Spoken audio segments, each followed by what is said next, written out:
Hindi makapipili ang puso kung kanino ito titibok. Mas lalong hindi kayang piliin ng puso kung sino ang hindi nito dapat na ibigin. Ikaw, kaya mo bang turuan ng puso mong magmahal ng isang taong sa tingin mo ay dapat para sa'yo? Kung meron mang isang katotohanan na laging naipamumukha sa atin, yun ay yung hindi natin kailanman pwedeng turuan ng ating puso. Hindi natin ito pwedeng diktahan na magmahal ng isang tao na sa tingin natin ay dapat nating mahalin. Hindi natin ito pwedeng turuang limutin ng isang taong hindi pala para sa atin. Ito ang katotohanan. Isang katotohanan na pilit pa rin nating kinakalaban kahit alam nating patuloy lang tayong matatalo. Ang ating kwento ngayong araw ay kwentong pinadala ni Paulo, isang lalaking sumubok na piliing wag mahalin ang taong hindi para sa kanya. Isang lalaking sumubok kalabanin ang nararamdaman dahil alam niyang hindi dapat. Magwagi nga kaya siya o baka mas lalo lang itong matalo sa katotohanan na hindi nga natin pwedeng turuan ng puso. Dahil oras na gawin natin ito, mas lalo itong nagiging porsigidong piliin at gawin ang gusto nitong mangyari. Handa ka na bang makarelate sa kanya? Minsan ba sinabihan mo na ang puso mong huwag magmahal ng taong hindi dapat? Ano ang naging sagot sa'yo? Nanalo ka ba o ang puso mo? Si Paulo kaya, sino ang nanalo sa kanyang kwento? Alamin natin yan sa mga kwento ng pag-ibig, buhay at pag-asa sa nangungunang Barangay Love Stories. Dear Papa Dudut, hindi naman masama ang magmahal. Minsan mali lang talaga ang napipili nating mahalin. Magandang araw po sa iyo, Papa Dudut. Ako nga pala si Paulo. Kasalukuyan ay nasa edad na 25 na. Gusto kong ibahagi sa inyo ang aking kwento. Ang kwento ko ay kwento kung paano ako umibig sa hipag ko. Siya si Malaya, mahal ko siya. Kaya ba akong pagbigyan ng Diyos na mapa sa akin siya? 10 taong gulang pa lang ako noon nang makilala ko si Malaya. 25 anyos ito kaedad ng aking Kuya Harold. Naalala ko pa umaga noon nang dalhin siya sa bahay ni Kuya para ipakilala sa amin ni na Mama. Alalang-alala ko pa ang kanyang magandang mukha. May hawigan ito noon kay Sanya Lopez. Morena ito at may katangkaran. Mas matangkad nga ito kay Kuya. Nakita ko noon kung gaano nahirapan si Kuya na akbayan si Malaya habang pinapakilala noon sa aming magulang. Pinagmasdan ko ang aking mga magulang habang pinapakilala ni Kuya si Malaya. Alam kong bata pa ako noon, pero alam ko at ramdam ko na hindi nila gusto si Malaya. Hindi dahil sa masama ang ugali niya, kundi alam nila na tulad ni Kuya, magiging palamunin din noon sa bahay si Malaya. Wala kasi noong trabaho si Kuya at umaasa lamang ito noon sa aming mga magulang. Batugan siya kaya naintindihan ko kung hindi naging mainit ang pagsalubong nila kay Malaya. Mula noong araw na yon, Papa Dudut, naging parte na ng aming bahay si Malaya. Nagtana na kasi sila ng aking Kuya. Tuwang-tuwa ako. Ang gaan kasi ng pakiramdam ko kay Malaya. Nakadagdag pa ang angkin nitong kagandahan. Naging crush ko siya at inaamin ko yon. Hindi naman masamang magkagusto sa kanya kahit hipag ko siya. Iniisip ko noon na hindi ko naman siya aagawin sa kuya ko. Iniisip ko na rin na hindi naman ako magugustuhan ni Malaya. Sino ba naman kasi ako noong panahon na yon? Patpating bata lamang ako, madalas sa sipunin at hindi pa maayos ang buhok ko. Hindi rin ako mahilig maligo at madalas ay may mantsa ang aking mga suot. Pakiwari ko ay kahibangan kung iisipin kong pwede akong magustuhan ng hipag ko. Kanina mo pa ako sinisilip-silip dyan, Paolo. May gusto ka bang sabihin sa akin? O teka, huwag kang magtago uli. Para ka namang bubwit dyan. Di kita tatapakan. Mas lalong di kita ipapakain sa pusa. May kailangan ka ba? Paulo, huwag ka nang mahiya. 3 buwan na akong nandito sa bahay niyo. Sabihin mo kung may gusto ka. Gusto mo ba ng juice? Pwede kitang ipagtimpla kung gusto mo. Papunta rin naman ako sa kusina. O baka gusto mong may abutin ako. Ano ba yon? Wala po. Sa wakas, nagsalita ka rin. Mula nung dumating ako rito, di mo pa ako kinakausap. Hindi naman mabaho ang hininga ko. Ganyan. Gusto ko yung ganyang tawa mo.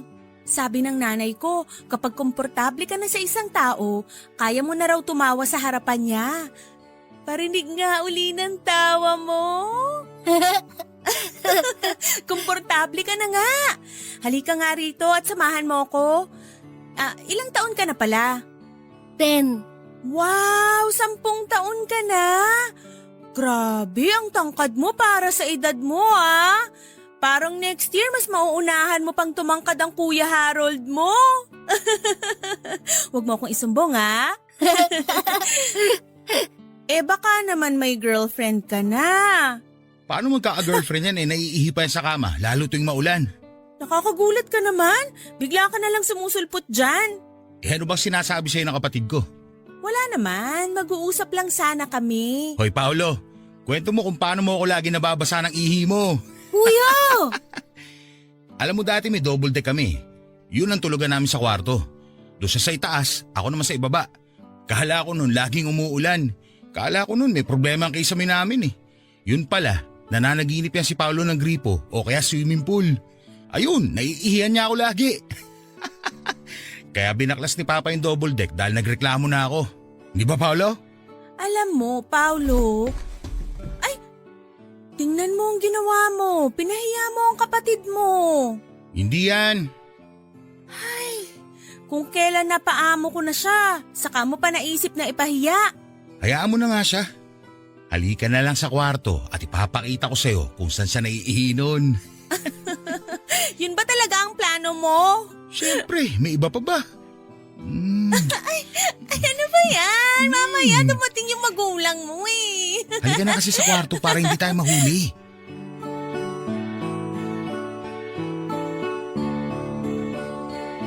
Inis na inis ako noon sa aking Kuya Harold. Hinahiya ako nito sa harapan ni Malaya. Dahil doon ay hindi ko na nilapitan pa si Malaya. Iniwasan ko ito at sobrang halata nga noon ang pag-iwas ko. Sa tuwing nakakasalubong ko siya ay takbo ako kaagad palayo. Alam ko na gusto niyang lumapit sa akin. Pero hindi ko kaya pang lumapit sa kanya dahil nga sa ginawang pagpapahiya sa akin ni Kuya. Kung bakit naman kasi sa dinami-rami ng maaalala ni Kuya. Yung pag-ihi ko pa talaga sa kama. Hindi ko naman makontrol ang sarili ko na huwag maihi sa kama. Naisip ko na normal lang naman yon sa mga batang katulad ko. Naisip ko nga rin na ikwento ko kaya kay Malaya ang mga nakakahiyang ginawa ni Kuya noong bata pa ito para patas na kami. Isang araw ay hindi ko na siya nagawang iwasan pa. Nilapitan ako nito habang gumagawa ako ng merienda ko sa kusina. Sinabi nitong hindi ko raw dapat ikahiya kung naihi ako noon sa kama. Hindi ako umimik papadudot. Naalala ko pa nga na namula ang magkabilang tenga ko noon. Tatakbo na sana ako noon pero pinigilan niya ako. Inawakan nito ang aking braso at ngumiti rin ito. Sinabi niya ang kahit siya noong bata pa raw ay naihi din sa kama. Ang dami pa niyang kinuwento noon na mas nakakahiyang nangyari sa kanya noong bata pa lamang siya. Ginawa niya yon para maramdaman kong hindi lang ako ang may nakakahiyang alaala ng pagkabata. Mula nga noon ay naging okay na ulit kami. Mula noon ay mas lalo ko siyang hinangaan. Sa pagdaan ng mga araw, gumawa ako ng magagandang bagay para kay Malaya. Lagi ko itong kinukuhanan ng manggang kalabaw. Naalala ko pa na dinadayo ko pa noon ang bahay ng aking kaklase na may puno ng manggang kalabaw. May puno naman kami ng mangga dati. Pero mas maasim kasi yung sa kaklase ko. Mas gusto kasi ni Malaya yung ganon. Tuwang-tuwa nga ito noon kapag may bitbit ako na mangga pagka uwi ko galing sa eskwela. Ako rin ang gumagawa ng sausawa niya. Toyo na may siling durog. Inihigo pa niya ang sausawan kapag naubos na niya ang mangga. Tuwang-tuwa akong pinagmamasdan siyang nasasarapan sa mangga. Kaya naman bukod doon ay marami pa akong ginawang magandang bagay para sa kanya. Naisip ko kasi dati, mas lalo itong magiging magiliw sa akin kung magiging mabuti ako sa kanya. Ako noon ang nagsasamsam ng kanyang mga nilabhan. Samantala hindi na ako tumutulong noon sa pagtutupi dahil hindi naman ako marunong. Sinasamahan ko lang siya habang nagtutupi ng mga nilabhan nitong damit nila kuya. Ako naman noon ang tagabalik ng mga ipit at hanger sa lagayan sa kusina. Pinagpapainit ko rin siya ng tubig sa takore para panligo niya. Hindi kasi siya pwedeng maligo noon ng malamig dahil nagsusugat ang kanyang balat. Dati rin ako ang nagtitimpla ng kanyang juice kapag nanonood siya ng paborito niyang teleserye sa hapon. Sinasamahan ko siyang manood noon kahit na hindi ko naiintindihan ang palabas. Gusto ko lang siya na makasama. Ang ganda kasi talaga niya, tapos mabait pa.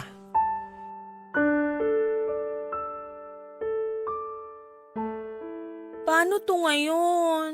Anong paano na to ngayon? Siyempre papalaglag natin, ano pa nga ba? Sarili mo tong anak! Hindi pa yan bata, dugo pa lang yan. Di ko kaya ang gusto mo mangyari. Dugo man to, pero may buhay pa rin to. Isipin mo na lang na regla lang yan. Regla lang na kailangan mong alisin sa katawan mo dahil hindi importante. Hindi kailangan ng katawan mo para maginawaan ka. Hindi ko alam kung paano ka nakakapagsalita ng ganyan. Hinaan mo nga yung boses mo. Baka may makarinig. Mamaya andyan lang sa paligid si Paulo at isumbong tayo kay na mama. Ayokong patayin ang anak ko. Ang anak natin. Sabihin na lang natin sa kanila. Matatanggap naman nila to, kadugo naman nila to eh. Kilala ko ang magulang ko. Alam ko hindi nila tatanggapin yan dahil pareho tayong palamunin dito sa bahay. Tapos magdadagdag pa ako ng isa? Hindi naman magiging palamunin ng bata. Dedede siya sa akin at... Alam nga naman pag 15 anyos na yung batang yan, dedede pa rin sa'yo. Mag-isip ka ng ibang plano. Di ko gusto ang unang plano mo. Wala nang ibang plano. Yung una lang ang gagawin natin. Ipalalaglag natin yung dugo na yan bago pa tumindi ang kapit niyan. Hindi. Ayoko. Ako ang masusunod dahil ako ang ama niyan. Ako ang masusunod dahil ako ang ina nito. Matigas ang ulo mo? Matigas ang puso mo. Kung di mo kayang panindigan to, kung natatakot ka sa magulang mo, sige, aalis na lang ako. Bubuhayin ko tong batang to kahit wala ka.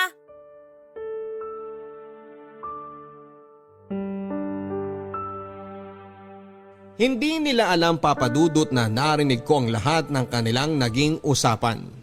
Galit na galit ako noon sa kuya ko. Hinayaan kasi nitong umalis si Malaya at naaalala ko pa nasa kwarto nila si Malaya at nag-iimpake ng damit.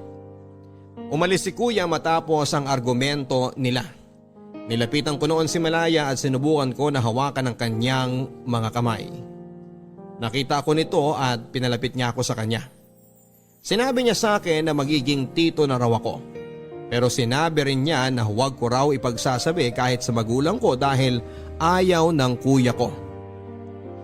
Tumango lamang ako papadudot. Gusto ko siyang pigilan noon. Gusto kong sabihin sa kanya na huwag na siyang umalis. Gusto kong sabihin sa kanya na handa akong tulungan siya sa pagpapalaki ng kanyang anak pero hindi ko yon nasabi. Niyakap ako nito bago siya umalis ng bahay. Lungkot na lungkot ako noong umalis si Malaya. Hindi nalaman ng magulang ko noon na buntis na ito. Sinabi lang ni kuya dati na bumalik daw ito sa kanila para alagaan ang nanay nitong lumpo. Naniwala naman ang mga magulang ko. Inis na inis ako noon kay kuya. Napakasinungaling nito. Inisip ko na kung ako lang ang nakabuntis kay Malaya, hindi nito kailangang umalis. Kung ako nakabuntis kay Malaya ay gagawin ko ang lahat para mabigyan sila ng magandang buhay. Naisip ko rin na sana ako na lang si kuya para napanindigan ko siya. Di sana kapiling pa namin noon si Malaya. Akala ko habang buhay ko nang hindi makikita si Malaya, Papa Dudut, nagkamali ako. Makalipas kasi ang ilang linggo ay nalaman ko na lang na sinundo ni Kuya si Malaya sa bahay nila. Tuwang-tuwa ako noong nakita kong pumasok sa pintuan si Malaya. Ako nga noon ay ang unang lumapit sa kanya para yakapin siya. Doon na rin nila inamin na buntis nga si Malaya. Tulad ng inaasahan ni na Kuya, hindi naging maganda ang pagtanggap ni na Mama sa balitang yon. Pero wala na silang nagawa. Ando na raw eh. Tanggapin na lang daw yon. Yon ang sinabi ni Mama. Dahil nga may pinaghahandaan na sina Kuya at Malaya noon ay kailangan nilang parehong magtrabaho.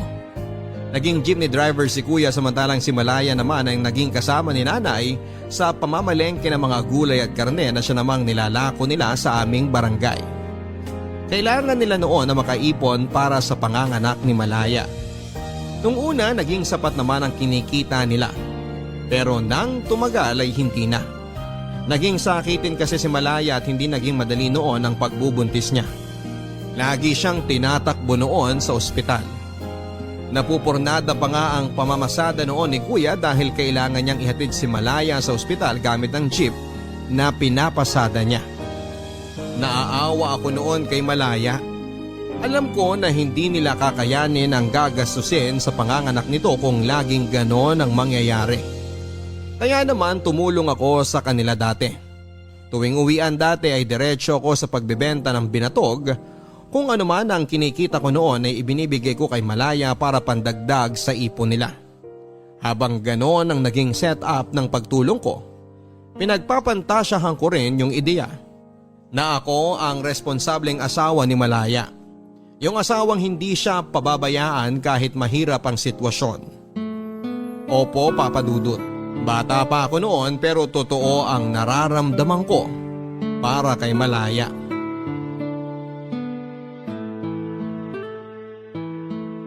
Oh, nag-abot ka na naman ng pera sa akin, Paulo. Wala po yan, ate. Dagdag mo na lang po sa ipon niya ni Kuya para kay baby. Yan din ang sinabi mo sa akin nung nakaraan. Ayoko nang tanggapin to. Bakit naman po? Hay, saan muna to galing? Huwag mo sabihin sa akin na kinupit mo to sa mama mo. Naku, kung ganun, ibalik mo to ngayon din. Alam mo naman nagipit din ng mama mo eh. Hindi ko po kinupit yan. Saan nga to galing? Pati yung mga nakaraan. Di naman kalakihan ang baon mo sa school kaya alam kong di ka makakaipon ng ganito kalaking pera kundi galing sa kupit to. Nagbebenta po ako ng binatog tuwing hapon. Saan ka kumukuha ng binibenta mo? Dun sa binatugan sa kabilang kanto? Doon nga po. Pinaghirapan mo to? Opo. Minsan nga po napapaso ako kapag hindi ko nasasalok ng maayos yung binatog sa baso. Pero ngayon, kahit nakapikit, hindi na ako nahuhulugan ng mainit na binatog sa kamay. Hindi ko to matatanggap. Bakit naman po? Kailangan niyo po yan Malapit na kayong manganak. Pinaghirapan mo to. Dapat sa'yo tumapunta. Bumili ka ng gamit mo sa school. Lapis o kaya papel. Pwede ka rin bumili ng pencil case para lalagyan mo ng mga lapis mo. Kesa pinagtitiisan mo yung lumang karton ng tsokolate para lalagyan mo ng mga lapis at pambura mo. Matibay naman po yun. Hindi naman yun basta-basta masisira. Tsaka malapit na rin pong matapos ang pasukan kaya hindi ko na rin kailangan ng pencil case. Di ibili mo na lang ng pagkain mo. Ilibre mo rin yung mga kaibigan mo. Maraming nagbebenta ng pagkain sa labas ng school nyo, di ba? Marami ka nang mabibili dito. Siguradong magugustuhan ka lalo ng mga kaklase mo. Hindi ko naman sila gustong ilibre. Hindi ko talaga tatanggapin to. Para may magamit ka pag kailangan mo. Pwede mo ring ibigay sa mama mo para pandagdag puhunan sa mga paninda niya. Nagbenta po ako ng binatog, hindi para may pambili ako ng gamit sa school o kaya panlibre sa mga kaklase ko. At hindi rin po para ipangdagdag sa puhunan ni na mama. Nagbenta po ako ng binatog para sa baby niyo. Para makalabas agad siya sa ospital. Kasi yung kaklase ko, hindi pinalabas agad yung nanay niya nung nanganak kasi kulang sila ng pambayad sa ospital.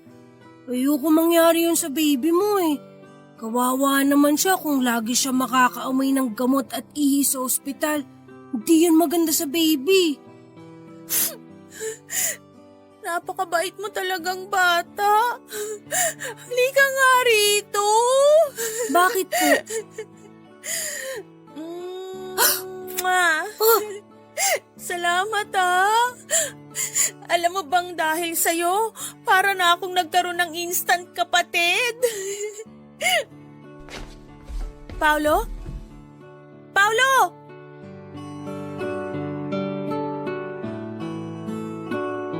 Tumakbo ako noon matapos akong halikan sa pisngi ni Malaya. Nagkulong ako sa kwarto habang sinapo ko ang aking pisngi, kung saan dumampi ang malambot na labi ni Malaya. Pulang-pula yon at naaalala ko pa.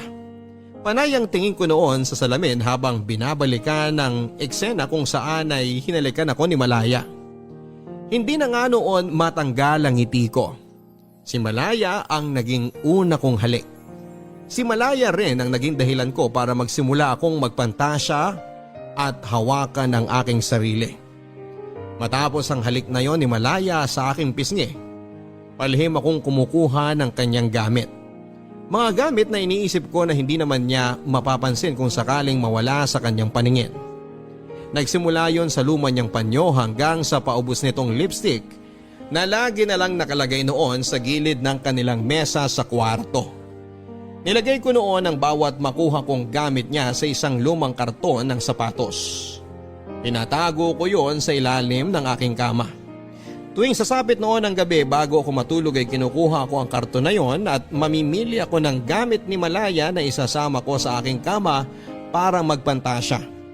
Hawak ko noon ang mga napili kong gamit niya habang nagpapantasya noon na hinahalikan ko siya. Na kunwari asawa ko siya, na kunwari ay sa akin siya.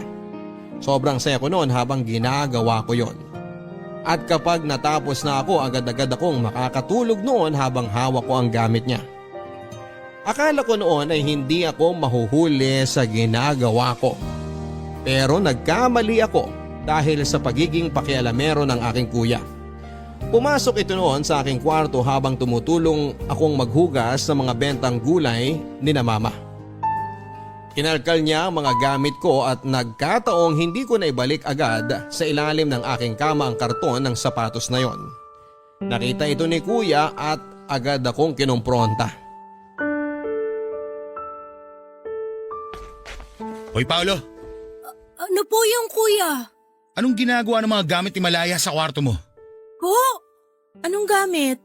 Naalala mo yung panyong bigay sa'yo ng nanay mo? Yung may burda ng pangalan mo? Kinuha ni Paolo. Totoo ba yon, Paulo?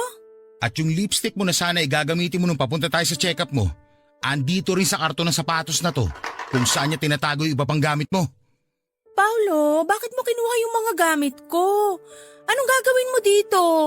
Oo nga Paolo, anong gagawin mo sa lipstick? Bakit? Bakla ka ba ha? Hindi po kuya. Anong gagawin mo sa lipstick? Umamin ka na kasi. Hindi po ako bakla kuya. Ate Malaya. Di klepto ka lang ganon. Sadyang makati ang kamay mo. Gusto mo isumbong kita kay Papa para hatawin ka ng walis? Harold, di na kailangan gawin yan. Huminahon ka nga. Paano ko hihinahon? Ang bata-bata pa niya magnanakaw na. Sa ngayon maliliit na bagay lang ang kinukuha niya. Isa susunod. Paano kung yung cellphone mo na? O kaya pera na? Paano kung isang araw sa kapitbahay na siya magnakaw? Hindi naman siguro. Anong hindi naman siguro? Nakita mo naman ang mga kinuha niya sa'yo. Ano ba tawag mo rito? Di ba magnanakaw? Hindi nga po ako magnanakaw. Anong tawag mo sa'yo? Kung hindi ka magnanakaw, isipin kong bakla ka dahil puro gamit pang babae itong kinuha mo. Hindi rin po ako bakla. Bakit mo nga kinuha itong mga gamit ni Malaya? Kasi crush ko po siya. Paulo, anong... Aba, binata na! Malaya, ikaw kasi ang ganda mo masyado. Tingnan mo, pinagnanasaan ka na ng kapatid ko. Harold, ano ba? Paulo! Oh, tingnan mo yun. Nagtatatakbo na.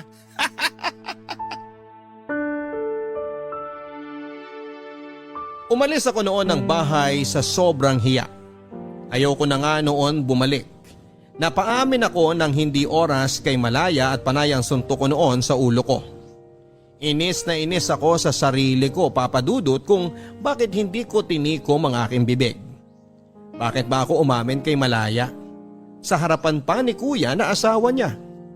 Ilang oras ako naglakad-lakad kung saan-saan para makaiwas kay Malaya.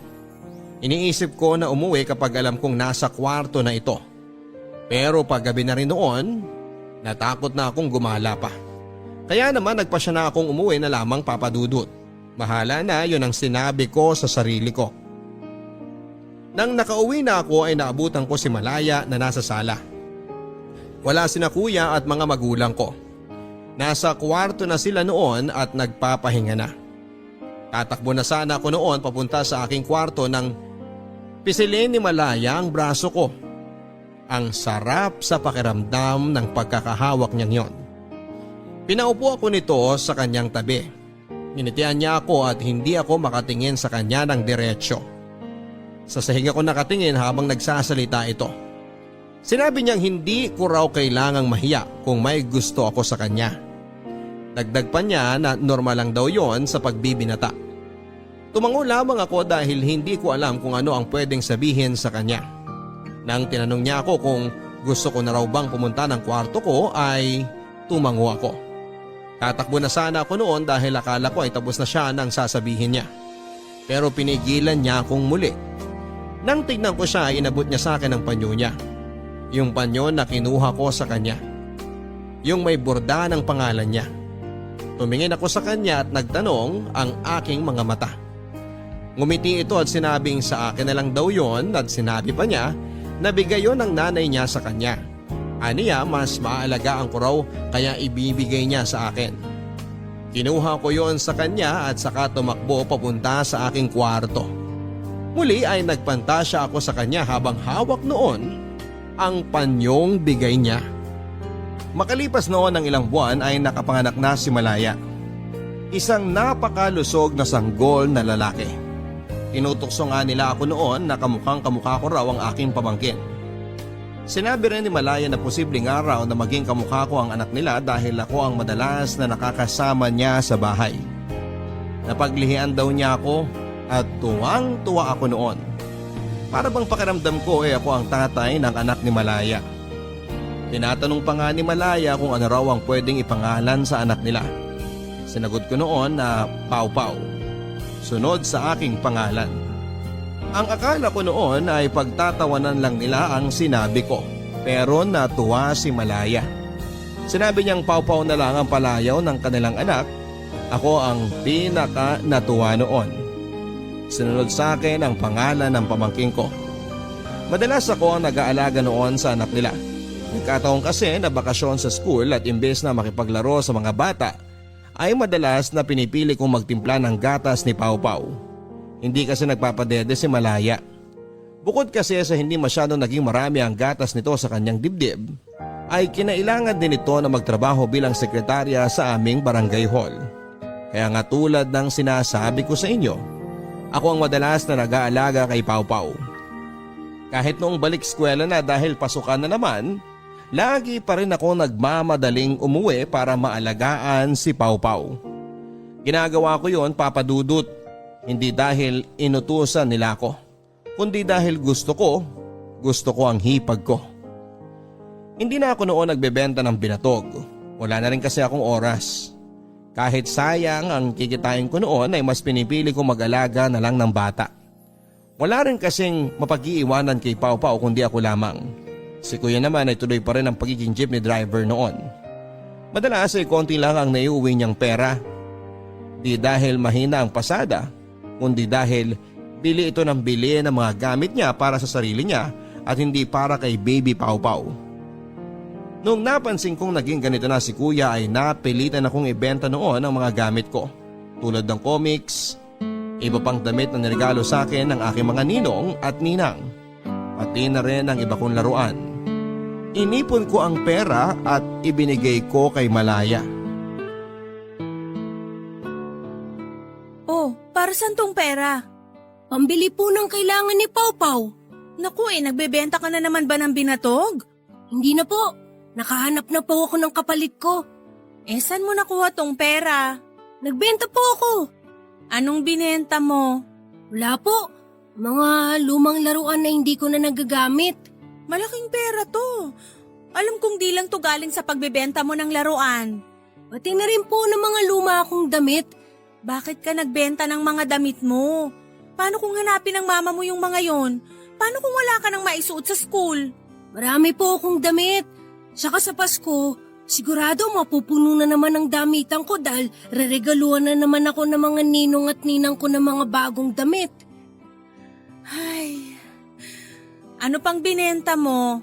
Yung mga lumang comics ko po. Teka, di ba koleksyon mo yun? Nabasa ko naman ang po yun lahat eh. Hindi ko na kailangang ulitin. Pero koleksyon mo pa rin yun, sayang naman. Hindi naman po sayang kung alam ko namang mas magagamit ni Pau Pau yung pinagbentahan nun. May sahod naman ako sa barangay hall. May pera rin kahit papano ang kuya mo na inaabot sa akin. Alam ko naman pong hindi sapat ang kinikita ni kuya sa pamamasada. Narinig ko po minsan na nagtatalo kayo dahil sa pera. Hindi ka dapat nakikinig sa pagtatalo ng mga matatanda. Sorry po.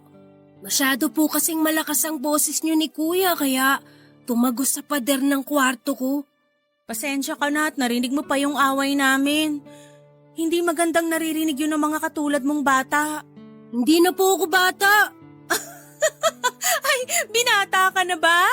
Teka nga, patingin nga ng loob ng shorts mo kung totoong binata na yan. Naku, wag po, Ate Malaya. Hindi pa ako nakakapagpalit ng brief. Ay, hindi ka pa nga binata. Dahil ang binata, nagpapalit lagi ng brief. Si ate naman, no.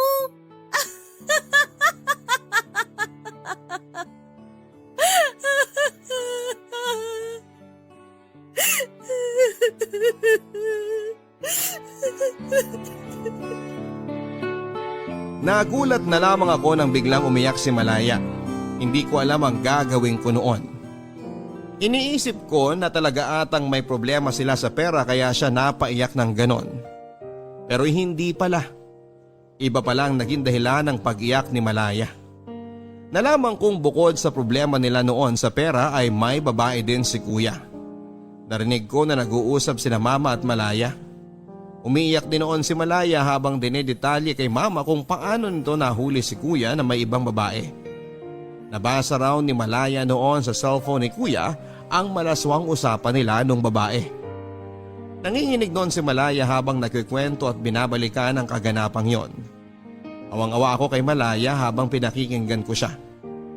Sinabi niya kay mama na aalis na lang daw siya. Sinabi niya na hindi raw niya kaya ang lokohin na lang ng ganon. Pinigilan siya ni mama at sinabi niyang bigyan pa raw ng tsansa si kuya at magbabago pa raw ito. Hindi naman kumbinsido noon si Malaya.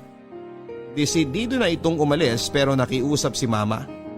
Sinabi niyang kawawa naman daw si Pau Pau kung lalaki itong walang kapiling na ama. Doon na kumalma noon si Malaya. Natamaan siya sa sinabi ni mama. Dahil doon ay nanatili si Malaya sa bahay kahit na hirap na siya sa kanyang sitwasyon. Tinikom ni Malaya ang kanyang bibig tungkol sa pambababae ni kuya. Alang-alang kay Pau Pau ay nagtiis si Malaya. Naging madalas din ang away nila noon ni kuya at lagi ko dating naririnig.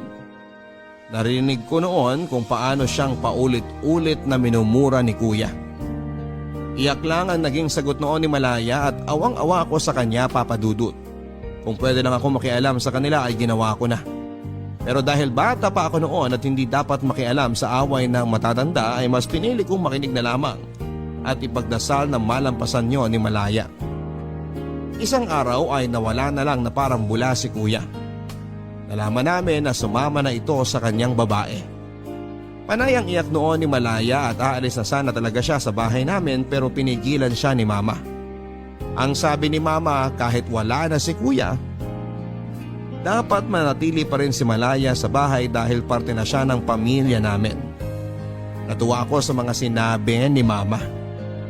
Tulad ko ay napamahal na rin siya kay Malaya. Sino ba naman kasing hindi magmamahal kay Malaya? Napakabait nito. Hindi ko talaga alam kung bakit nagawa ni kuya ang mga bagay na yon kay Malaya.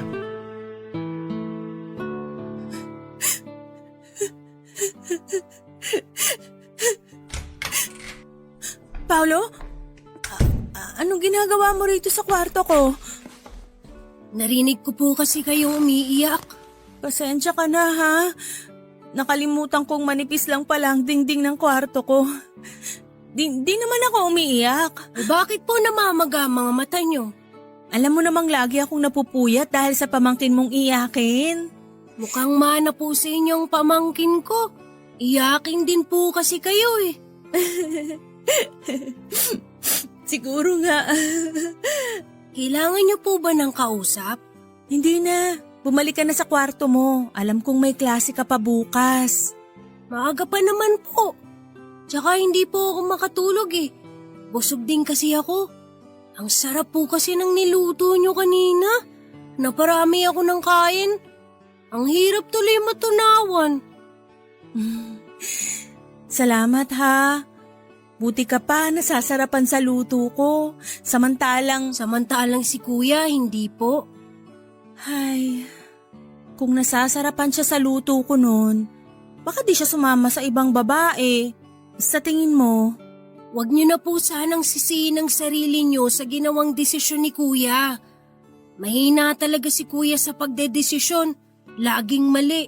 Diba, nasabi na yun sa inyo ni na mama? Alam ko namang pinapagaan niyo lang ang loob ko dahil sa ginawang pag-iwan sa akin ng kuya mo. Ayaw lang kasi namin na nakikita kang umiiyak.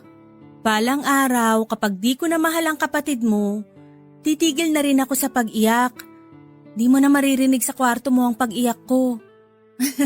Makakatulog ka na ng mahimbing. Eh kailan yung hindi mo na siya mahal? Hindi ko alam. Wala namang kasing switch button ng pagmamahal. Para kung ayaw mo nang mahalin ng isang tao, pwede mo nang i-off, ganun. Hindi ko po kasi maintindihan eh. Balang araw kapag nagmamahal ka na, maiintindihan mo kung anong sinasabi ko sa'yo. Sa ngayon, gusto kong humingi ng tawad sa'yo kung bakit di ko basta-basta makalimutan ang kapatid mo. Pati tuloy ikaw nadadamay. Pasensya ka na talaga, Paolo, ha? Pasensya ka na. Sana may nakaimbento na lang po ng switch button na sinasabi nyo para hindi nyo na pumahalin ng kuya. Kasi hindi naman siya nakakabuti sa'yo. Sana balang araw may makaimbento nun. Sa ngayon, tiis lang muna sa ingay ng iyak ko, ha?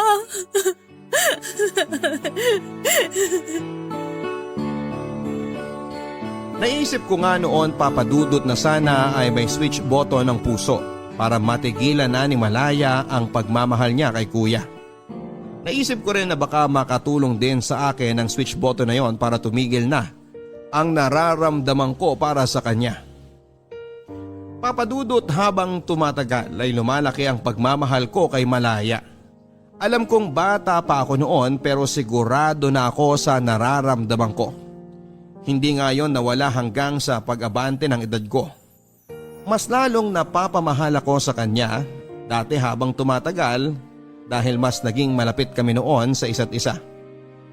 Dahil wala na nga noon si kuya sa buhay niya, ako na ang humahalili para alalayan siya sa maraming bagay. Tumayo ako na parang batang ama sa kanilang anak na si Pau Pau. At masasabi ko noon na wala akong ibang gustong sitwasyon kundi ang maging pamilya kaming tatlo ni na Malaya. Sa aking pagbibinata, wala akong ibang naging gusto kundi si Malaya lang. Siyempre hindi ko yon sinabi sa kanya. Bukod sa alam kong torpe ako ay alam ko rin na hindi magandang tignan. Naging asawa siya ni kuya, nanay siya ng pamangkin ko. Tinago ko noon ang nararamdaman ko at wala akong naging balak gawin para malaman niya ang nararamdaman ko para sa kanya. Tuwing nag-uusap kami noon kung may babae na ba akong natitipuhan ay panayang iwas ko. Hindi ako magaling magsinungaling at alam kong konting udyok pa ni Malaya ay mapapaamin ako. Wala akong naging karelasyon noon at parehas kami ni Malaya. Tinatanong ko siya kung bakit hindi pa siya makipagrelasyon. Sinabi naman ni na mama na pwede naman siya magkaroon ng ibang boyfriend para maging masaya naman daw siya. Pero umiling lang noon si Malaya. Hindi rin ito nagbigay ng sagot sa akin.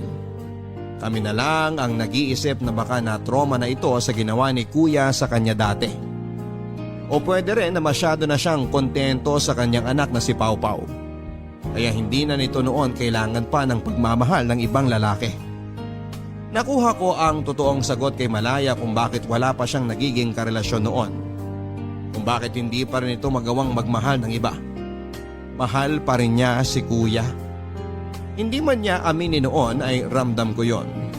Rinig ko yon. Rinig ko ang paimpit niyang iyak dati, gabi-gabi yon at walang palya.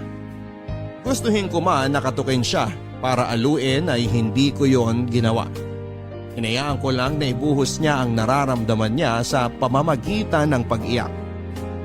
Mabilis na lumipas ang panahon at nag-21 na ako. Sa isang iglap ay naging binata na ako at naging espesyal nga ang pagsalubong ko noon sa ganap na pagbibinata ko dahil ang unang bumati sa akin ay si Malaya.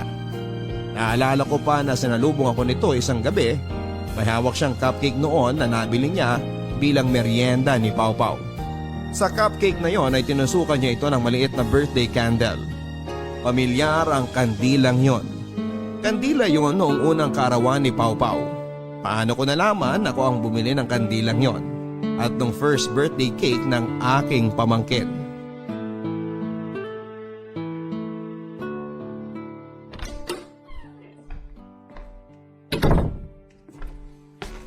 Happy birthday, Paolo!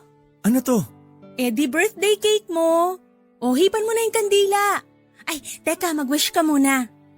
Wish ko na sana maging cake tong cupcake. Uy, sorry naman kung ito lang ang afford ko. Joke lang naman. Alam ko, kulang pa to kumpara sa mga ginawa mo para sa amin ng pamangkin mo. Mula nung iniwang kami ng magaling mong kapatid. Mukhang nangangamoy ang palayang durog na naman po ang hangin. Uy, di na ako bitter ah. Ikaw? Di ka na mabiro. Pero, seryoso. Ayos na sa akin tong cupcake na to. Wala naman akong gusto na kahit na ano ngayong birthday ko eh. Kontento na ako sa inyo ni Pau Pau. At syempre, sina Mama. Kung katulad mo rin lang ang kuya mo, sana andito pa yun ngayon. Hay, kung bakit naman kasi di na lang kayo nagkapalit ng kuya mo?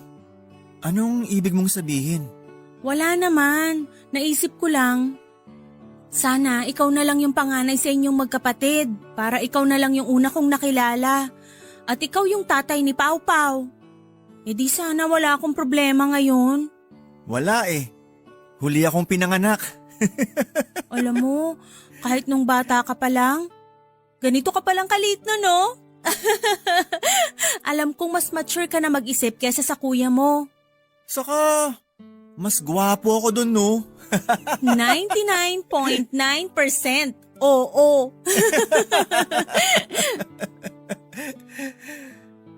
Kumain ka na ba? Pwede kitang ipaghain ng... Paolo, bakit mo ako hinalikan? Sorry, nabigla ako. Kasi baka... Paolo... Hindi ko talaga sinasadya. Medyo nadala lang ako. Halikan mo ako uli. Yung mas matagal. Nagulat ako sa sinabing yon ni Malaya Papadudut.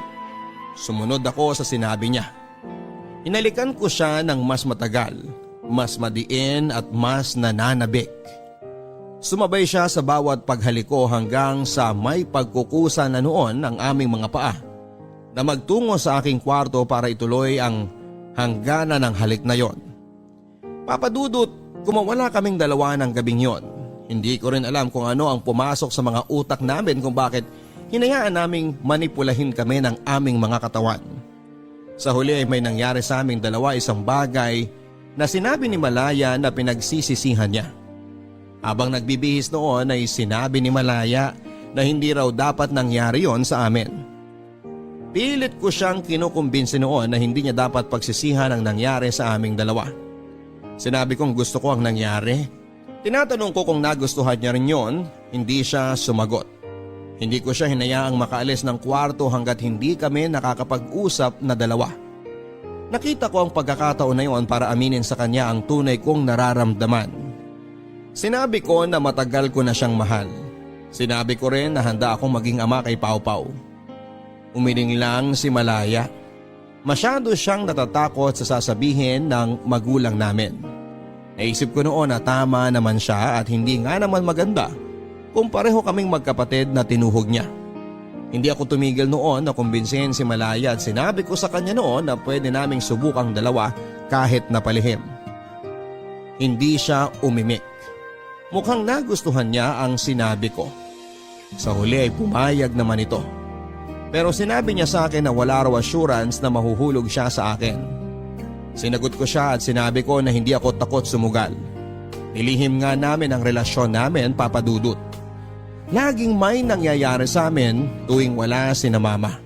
Sa tuwing gabi kung kailan tulog na sila. Naging maayos naman ang simula namin at naramdaman ko na nahuhulog na si Malaya sa akin, pero hindi lang niya maamin. Paulo, ano ba? Wala naman si na Mama eh. Tara na sa kwarto mo. Natutulog si Pau Pau. Magigising yun kapag masyado tayong magulo. Eh di, dun tayo sa kwarto ko. Ayoko nga ron, ang kalat-kalat ang kama mo. Eh di, dun tayo sa sahig ko para mas may challenge. Ikaw talaga? Baka sinamama mo na yan. Teka at... Uy, buti hindi pa kayo nagpapalit ng doorknob. Pwede pa pala ang lumang susi ko eh. Oh, kamusta kayo ha? Harold? Kung makagulat ka naman dyan, akala mo bumangon ako sa hukay. Kamusta ang maganda kong asawa ha? Anong ginagawa mo rito, kuya? Umuwi. Masama ba? Bahay ko rin naman to ah. Umalis ka na. O eh bakit ako aalis? Hindi mo ba narinig yung sinabi ko? Bahay ko rin naman to ah. Sigurado akong namiss ako ni na Mama. At sigurado ako namiss ako ni Pau Pau. O teka, asan ang anak ko? Huwag mo siyang istorbohin. Natutulog siya.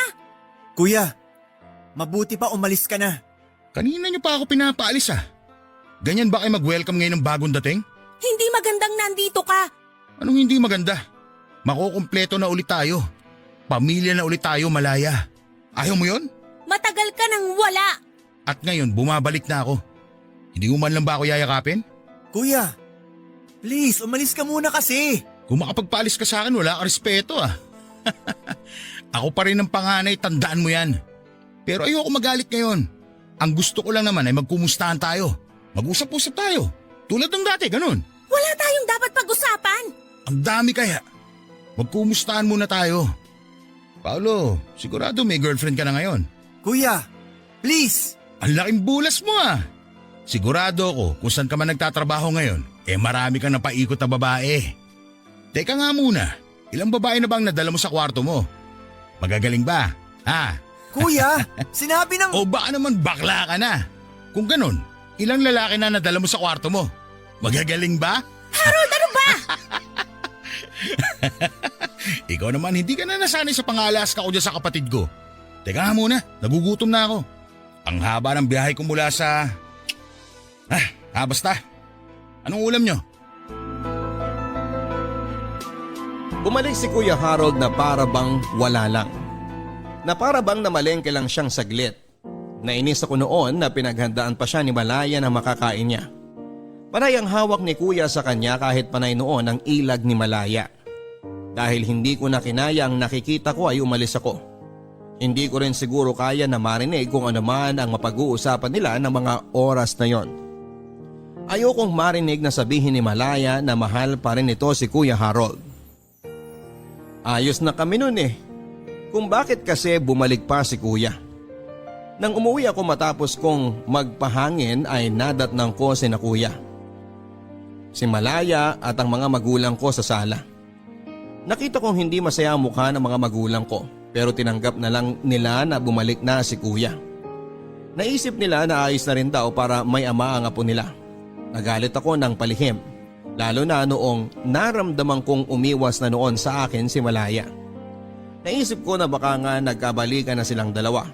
Alam ko na talo ako, may anak silang dalawa. Ako naman ay kaulayaw lang noon ni Malaya tuwing gabi at malungkot siya. Umiwas na rin ako kay Malaya at naisip ko na para rin ito sa ikabubuti ni Pau Pau. Gusto kong lumaki ang bata ng buo ang pamilya niya. Sinubukan kong kalimutan na noon si Malaya pero hindi ako nagwagi. Isang gabi nagulat na lamang ako nang pumunta si Malaya sa kwarto ko.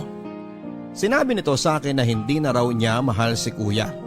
Sinabi rin niya na ako ang mahal niya. Natuwa ako. Inalikan ko siya at may nangyaring muli sa aming dalawa at nung nahimasmasan ako, bigla kong naisip na mali yon. Sinabi ko rin sa kanya na yun na dapat ang huling beses na may mangyari sa amin. Hindi nito tinanggap ang sinabi kong yon. Sinabi ko sa kanya ang mga dahilan ko kung bakit hindi na kami pwede at tinanggap naman niya. Papadudot, masakit man pero pinabalik ko siya sa kuya ko. Sobrang sakit dati pa na makita sila na magkasama. Pero kailangan ko yung tiisin hanggang isang araw ay nalaman naming buntis muli si Malaya. Naisip ko na maganda na rin yon para may dahilan ako para kalimutan siya pero hindi pala. Dahil ako ang ama ng ipinagbubuntis niya. Nag-usap kaming dalawa at sigurado raw siya na sa akin yon. Sinabi ko sa kanya na kung pwedeng ipaako na lang niya kay kuya ang ipinagbubuntis niya dahil yun naman ang naisip kong dapat. Sinabi ko sa kanya na kahit ganoon ang gagawin niya ay hindi ko pa rin sila pababayaang mag-ina. Pumayag naman ito sa isang kondisyon. Sinabi niya na ipagpatuloy pa rin daw naming dalawa ang lihim naming relasyon, papadudot. Pumayag ako. Hindi dahil gipit na ako noon sa sitwasyon kundi dahil mahal ko si Malaya. Hindi naman masama ang magmahal. Minsan mali lang talaga ang napipili nating mahalin. Mali na pinili kong mahalin si Malaya, mali na hinayaan ko ang sarili kong mahulog ng husto sa piling niya. Dapat kinontrol ko noon ang sarili ko para hindi na kami napunta sa mas mahirap na sitwasyon. Pero nagmahal lang ako. Hindi ko kontrolado kung sino ang pipiliin ng puso ko. Sa ngayon ay wala pa rin nakakahalata sa relasyon naming palihim ni Malaya. Sa pagdaan nga ng panahon ay naging magaling kami sa pagtatago. Walang kaalam-alam si kuya na tuwing wala ito sa bahay o tuwing tulog ito ay may nangyayari sa aming dalawa ni Malaya. Hindi ko alam kung hanggang kailan kami magiging ganito ni Malaya. Ipinagdarasal ko na lamang ngayon na sana ay hindi kami mahuli.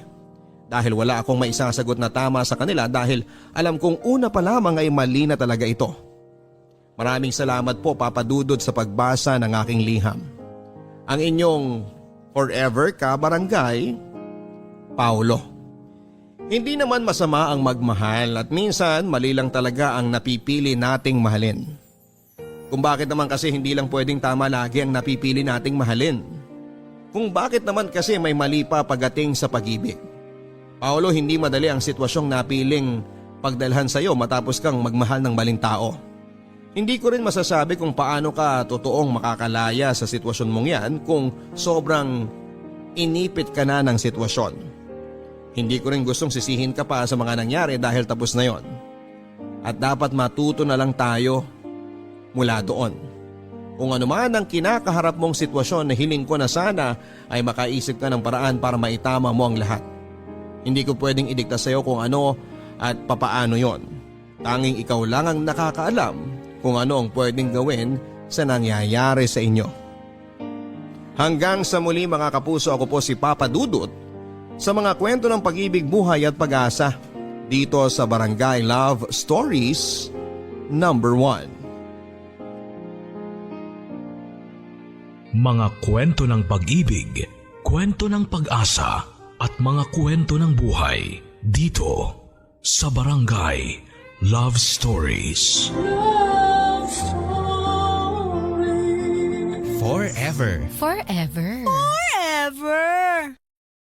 Ever. Mga kwento ng pag-ibig, kwento ng pag-asa at mga kwento ng buhay dito sa Barangay Love Stories. Love Stories.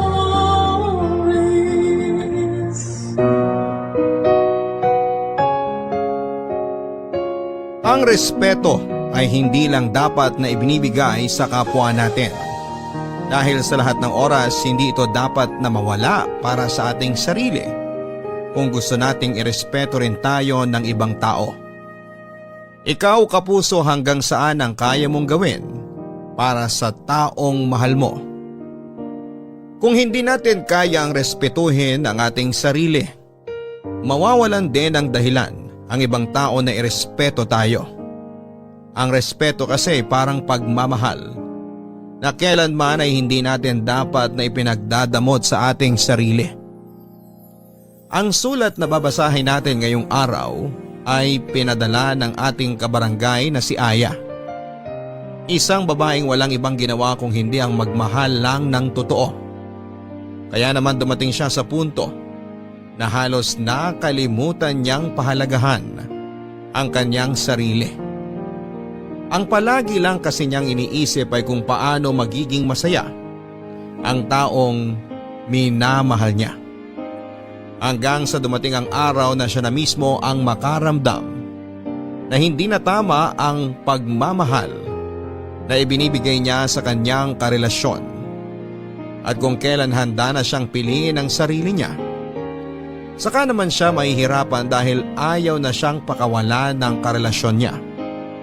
Gusto mo na bang makilala si Aya at marinig kung paano siya nagsakripisyo para lamang sa taong mahal niya? Handa ka na bang mainis at maiyak sa kwento ng buhay niya? Kagaya ka rin ba niya na todo-todo kung magmahal? Yung tipong wala nang tinitira na pagmamahal at respeto para sa sarili mo? O mas pipiliin mong makalaya sa isang relasyon na ikaw na lang mag-isa ang nag-e-effort? Si Aya kaya, paano niya na-realize na mali na ang paraan niya ng pagmamahal? Nagsisi kaya siya na sarili naman niya ang pinili niya kesa sa taong mahal niya? Malalaman natin ang landas na pinili niya dito sa mga kwento ng pag-ibig, buhay at pag-asa sa nangungunang Barangay Love Stories. Dear Papa Dudut, kapag nagmahal tayo ng ibang tao ay hindi natin sila dapat na minamahal ng higit pa sa ating sarili. Dahil pwedeng unti-unti nating makalimutan na irespeto ang sarili natin kapag sinimulan na nating paikutin ang ating mundo sa ibang tao. Magandang araw Papa Dudut at sa mga kagaya ko na palaging nakikinig sa live stream ng inyong programang Barangay Love Stories. Itago niyo na lamang po ako sa pangalang Aya. 25 years old, taga Negros Occidental at nagnenegosyo ng mga beauty product. Matagal niyo na rin po akong tagapakinig at dahil halos lahat ng kwentong inyong iniere ay talaga namang nakapag-iiwan ng malaking aral sa buhay. At dahil alam ko na may aral din itong kwento ng buhay ko ay naisipan ko na itong ibahagi sa inyo. Nasa first year college ako Papa Dudut nang makilala ko si Jed. Magkaiba kami ng kurso pero may ilang subject na magkaklase kami. Madalas siyang tumatabi sa akin kaya naging close din talaga kaming dalawa. Hanggang sa niligawan na niya ako at sinagot ko rin naman siya bago matapos ang second semester namin sa first year. Siya kasi talaga yung tipo ng lalaki Papa Dudut na matangkad, gwapo at active sa mga sport activity. Kaya hindi ko na rin pinatagal noon ang panliligaw niya sa akin. Na dahil hindi pa pwede kay mama na mag-boyfriend ako, pinakilala ko lang si Jed noon bilang kaibigan at kaklase ko. Mabait namang boyfriend si Jed, makulit siya at palabiro kaya tumagal din ang halos 2 taon noon ang relasyon namin Papa Dudut.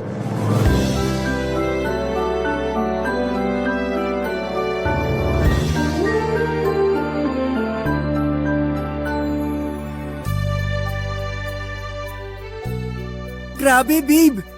Ang ganda na pagkakasulat mo dito sa reaction paper ko. Hindi naman masyado. Sinimplihan ko na nga lang ang mga salita na ginamit ko dyan eh. Ang ganda kaya! Buti na lang talaga tinulungan mo ko dito. Kasi sobrang tamad ko talaga sa paggawa ng reaction paper eh. Iba kasi ang mga trip mo na gawin, babe. Saka dun ka mas active sa mga subject na may kinalaman sa sport. Kaya kinakatamaran mo lang talaga yung mga ganitong pagsusulat. Sa bagay, tama ka dyan. Pero babe, thank you talaga ha. Alam mo, kanina ka pa nagpapasalamat sa akin. Reaction paper lang yung ginawa ko kaya hindi mo kailangan na paulit-ulit na mag-thank you. Hindi lang naman ako nagta-thank you para sa reaction paper na yan eh. para saan pa? Para sa pagiging best girlfriend mo sa akin. I love you, babe. I love you too, babe. Sobra. Pakis nga.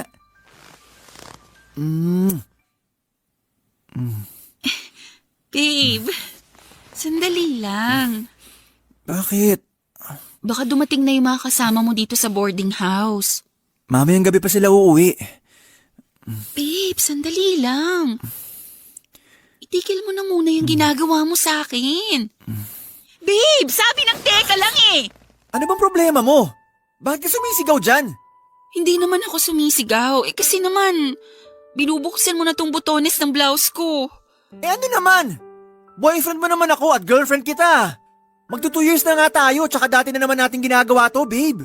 Oo nga, pero hanggang bewang lang yung kamay mo dapat. Sinabi ko na yun sa'yo, di ba? Bakit parang gusto mo nang ipasok sa loob ng blouse ko yung kamay mo kanina? Ang arte mo naman, Aya. Akala ko ba mahal mo ko? Mahal kita, Jed. Alam mo naman yun. Kung mahal mo ko, bakit nag-iinerte ka ngayon? Magdadalawang taon na tayo magkarelasyon pero parang wala ka pa rin tiwala sa akin. Babe, alam mo namang hindi totoo yung sinasabi mo. Mula nung unang araw na maging tayo, malaki na ang tiwala ko sa'yo. Babe, huwag ka nang magtampo. Payakap nga ako sa babe ko. Kung mahal mo talaga ako, ibibigay mo ang gusto ko.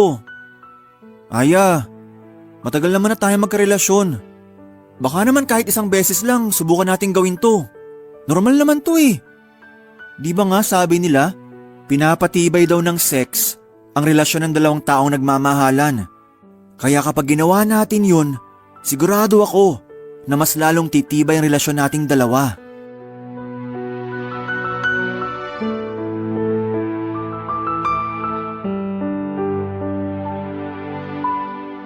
Papadudod, sinubukan ko pang tumanggi sa gustong mangyari ni Jed ng araw na yon.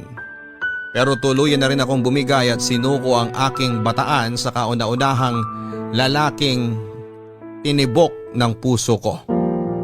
At pagkatapos naming gawin ni Jed ang bagay na yon, mas naramdaman ko ang pagmamahal niya para sa akin. Siguro kasi nag-iba rin ang higpit ng yakap niya sa akin ng mga oras na yon. At kita ko sa mukha niya na sobrang natuwa siya dahil binigay ko na ang matagal na niyang hinihingi sa akin. Ang aking buong sarili. Ang sabi ni Jed ay isang beses lang naming gagawin yon, Papa Dudut. Isang beses lang kaming magsisiping dahil gusto niya lang daw talagang mas pagtibayin ito ang relasyon naming dalawa. Kaya lang sa tuwing magkasama kami sa boarding house niya at walang ibang tao doon, kung hindi kaming dalawa lang, ay madalas niya akong kinukulit na gawin namin ang bagay na yon. Ayoko na rin sanang ulitin namin yon pero hindi ko siya matanggihan. Lalo na kapag nagtatampo na siya. Kaya ilang beses na rin namin ginawa ang pagsisiping sa boarding house nila o kaya sa mumurahing hotel na pinupuntahan namin. May mga motel kasi siyang alam na tumatanggap ng mga nagche-check-in kahit mga estudyante pa lamang o naka-uniform pa. Kaya tuwing monthsary namin ay hindi pwedeng kay Jed na walang mangyayari sa aming dalawa, Papa Dudut. Happy 2nd anniversary, babe! Happy anniversary din, babe. Thank you kasi pumayag ka na dito tayo sa motel mag-celebrate ng anniversary natin. Syempre naman, request mo to eh. Sa kabuti na lang din, isa lang ang klase ko ngayon. Kaya mas mahaba ang oras na magkasama tayong dalawa. Babe, sana hindi ka magsawa sa akin ha? Bakit naman ako magsasawa sa'yo? Mahal na mahal kita. Wala lang, natatakot lang ako na mapagaya tayo sa iba na pagkatapos ng ilang beses na may nangyari sa kanila, bigla na lang silang naghihiwalay. Huwag kang mag-alala. Hindi ako kagaya ng mga nababasa mo sa pocketbook o napapanood mo sa teleserye, na pagkatapos makuha ang gusto niya sa isang babae, bigla na lang mangiiwan sa ere. Ang tagal na kaya nating dalawa. At sigurado na ako na ikaw na talaga ang babaeng gusto kong pakasalan at makasama sa habang buhay. Talaga, babe? Oo, mahal na mahal kita eh. Ako rin, sobrang mahal kita, babe. Yan ang gusto ko sa'yo eh. Yung palagi ko naririnig kung gaano mo ako kamahal. Basta babe, magtiwala ka lang sa akin ha. Promise, Hinding-hindi ako mawawala sa buhay mo. Ang sarap naman pakinggan nun, babe. Pakiramdam ko tuloy. Sobra mo talaga akong mahal. Yun ang totoo, babe. At hindi na magbabago yun kahit kailan. Kiss ko nga yung maganda kong babe. Ay, teka. Oh, Munti ko na makalimutan to. babe, ano yung ginagawa mo? Lagay ko lang tong cellphone ko dito malapit sa atin. Pero bakit? Kasi gusto ko makuna ng video tong gagawin natin. Babe, ayoko ng ganyan. I-off mo na yung cellphone mo. Ngayon ko lang naman gagawin to. Pagbigyan mo na ako. Pero ayoko nga ng ganyan. Hindi nga ako komportable na mapanood ang sarili ko sa video eh. Tapos ire-record mo pa tong ginagawa natin? Eh di wag mong panoorin to, babe. Ginagawa ko lang naman to kasi second anniversary natin ngayon. Gusto ko lang ng souvenir sa espesyal na araw na to. Pwede naman na ibang video na lang ang kunan mo sa ating dalawa. Huwag na tong ginagawa natin dito sa kama o sa loob ng motel. Baka mamaya kumalat pa yan eh. Bakit naman to kakalat? Wala ka pa rin ba talagang tiwala sa akin hanggang ngayon? Ano bang akala mo, babe? Ipagkakalat ko tong video nating dalawa? Grabe ka naman mag-isip sa akin. Hindi naman sa ganun. Nag-aalala lang ako na kung anong pwedeng mangyari na hindi maganda. Ang dami-dami nating napapanood sa balita tungkol sa kumakalat na malaswang video at ayoko na mangyari sa atin yun. Hindi mangyayari yun sa atin, basta magtiwala ka lang. Para lang naman sa mga mata ko tong video na i-record ko. Gusto ko lang na may maisave ako na kakaiba at magandang alaala nating dalawa. Siyempre, espesyal tong araw na to para sa akin, babe. Kaya pumayag ka na, please. Ngayon lang to sa anniversary natin. Promise. Sige na nga. Basta ilayo mo na lang yung cellphone mo. Kasi naiilang talaga ako na may camera na nakatapat sa ating dalawa ngayon eh.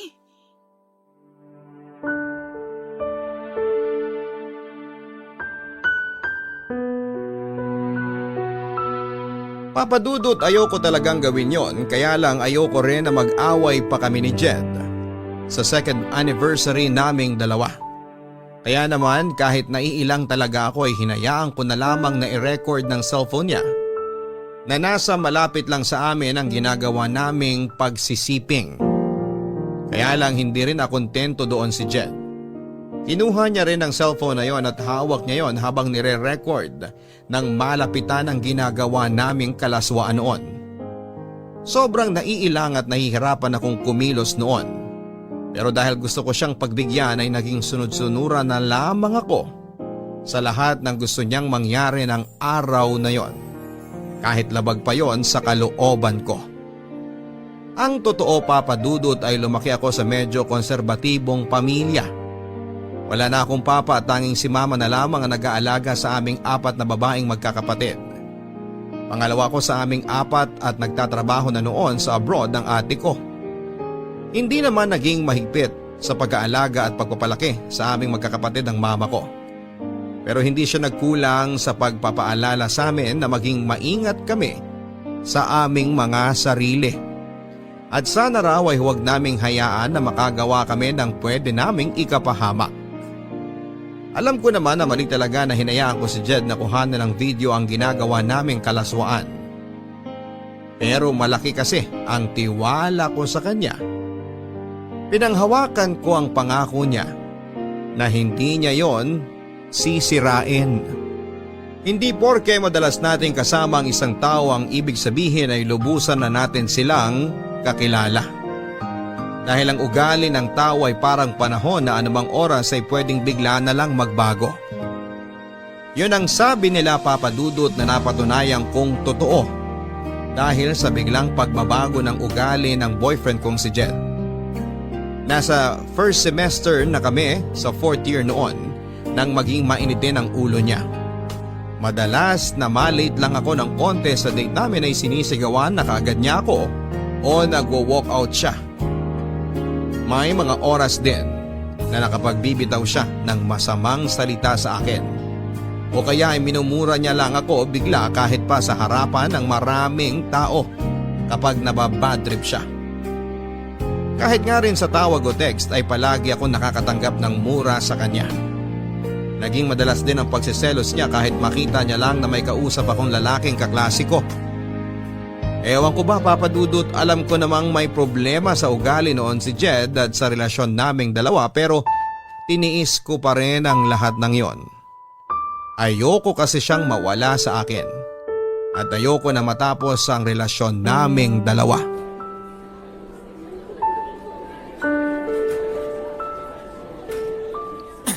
Halika! Halika dito! Aray ko! Aray! Aray ko, babe! Nasasaktan na ako! Masasaktan ka lalo sa akin kapag hindi ka tumigil sa kakasalita mo dyan. Bitiwan mo nga kasi yung braso ko! Hindi naman ako lalayo sa'yo!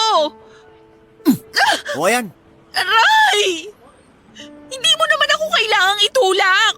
alam mo ikaw, ang arte-arte mo. Binitawan lang kita tapos sasabihin mo na tinulak na kita. Ano na naman ba kasing problema mo at parang sa akin mo binubunton niyang init ng ulo mo? Hindi ko binubunton sa iyong init ng ulo ko. Dahil ikaw mismo nagpapakulo ng dugo ko ngayon sa galit. Ano na naman bang ginawa ko sa'yo? Ano, Aya? Maang-maangan ka na naman talaga dyan? Jed naman eh. Sabihin mo na lang kasi sa akin kung ano man yung kinakagalit mo. Para hindi na ako naguguluhan dito. Ang galing mo rin talaga umarte, no? Akala mo ba hindi kita nakita kanina sa kantin? Nakikipagharutan ka kay Albert. Ako? Nakikipagharutan sa kanya? Bakit ko naman gagawin yun? Jed, kaya lang naman kami magkasama ni Albert. Kasi kagrupo namin siya ni Tess sa thesis namin. Ayan! Diyan yung nag-uumpisa, di ba?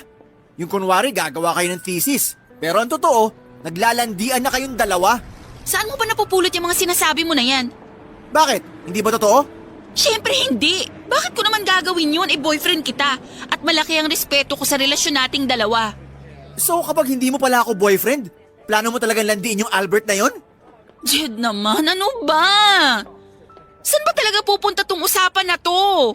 Tapatin mo nga ako, Aya. Type mo si Albert kaya lagi ka nagpapakyut doon, no? Ano na naman ba yung sinasabi mo? Alam mo, hindi na kita maintindihan. Saka yung takbo ng utak mo kasi...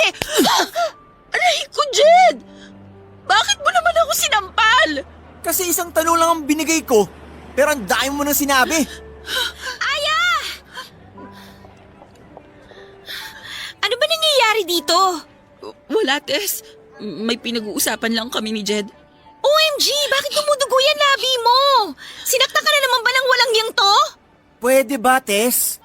Huwag ka nga makialam sa pag-uusap namin ng girlfriend ko. Hindi ako makikialam kung hindi mo siya sinasaktan. Tess, tama na yan. Hindi naman talaga ako sinaktan ni Jed. Talaga? Hindi? Kahit ang pula ng pisngi mo at may sugat pa yung labi mo? At ikaw naman, Jed, kung gagawin mo lang punching bag tong kaibigan ko, mabuti pa umalis ka na lang dito. Alam mo, Tess, napaka-pakialamera mo talaga. Mabuti pa nga na magsama na lang kayo ng kaibigan mo. Diyan na kayo. Jed, sandali! Hindi pa tayo tapos mag-uusap. Ay, ano ba? Sinaktan ka na nga ng lalaking yan tapos gusto mo pang habulin? Tess naman eh. Bakit kasi nakialam ka pa sa pag-uusap naming dalawa? So ngayon, kasalanan ko pa pala na concerned ako sa'yo. Wow ha? Alam mo, Aya, nakakalimutan mo na yatang tao ka at hindi bagay na tagasalo ng galit, inis o pananakit ng gagong boyfriend mo na yan, ha? Kung mahal mo yung boyfriend mo, huwag mo naman sanang kalimutan na mahalin at irespeto yung sarili mo para lang dyan sa lalaki na yan.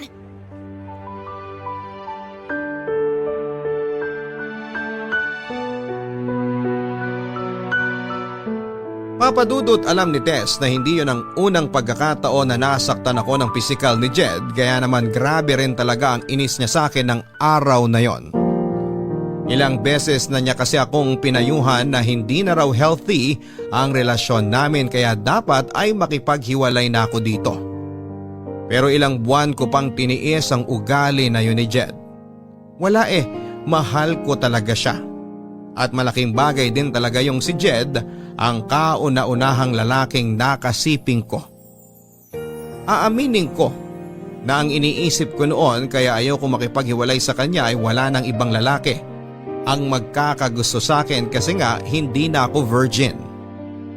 Na si Jed na ang gusto kong makasama sa habang buhay kasi sa kanya ko ibinigay sa kauna-unahang pagkakataon ng sarili ko na gusto kong pilitin na ayusin ang relasyon namin dahil ayokong mawala siya sa buhay ko.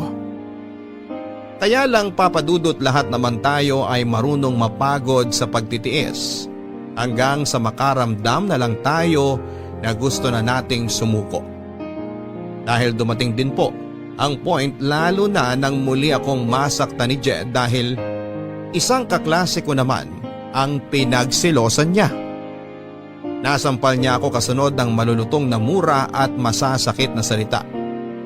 Kaya na mga oras na yon ay hindi na ako nakapagpigil at tinapos ko na ang relasyon naming dalawa. Nakita ko ang biglang pagbabago noon sa mukha niya na parabang nagulat siya at nagsisi sa ginawa niya sa akin. Pero dahil pagod na akong magtiis, hindi ko na siya binigyan pa ng isang pagkakataon na ayusin ang relasyon namin, Papa Dudut.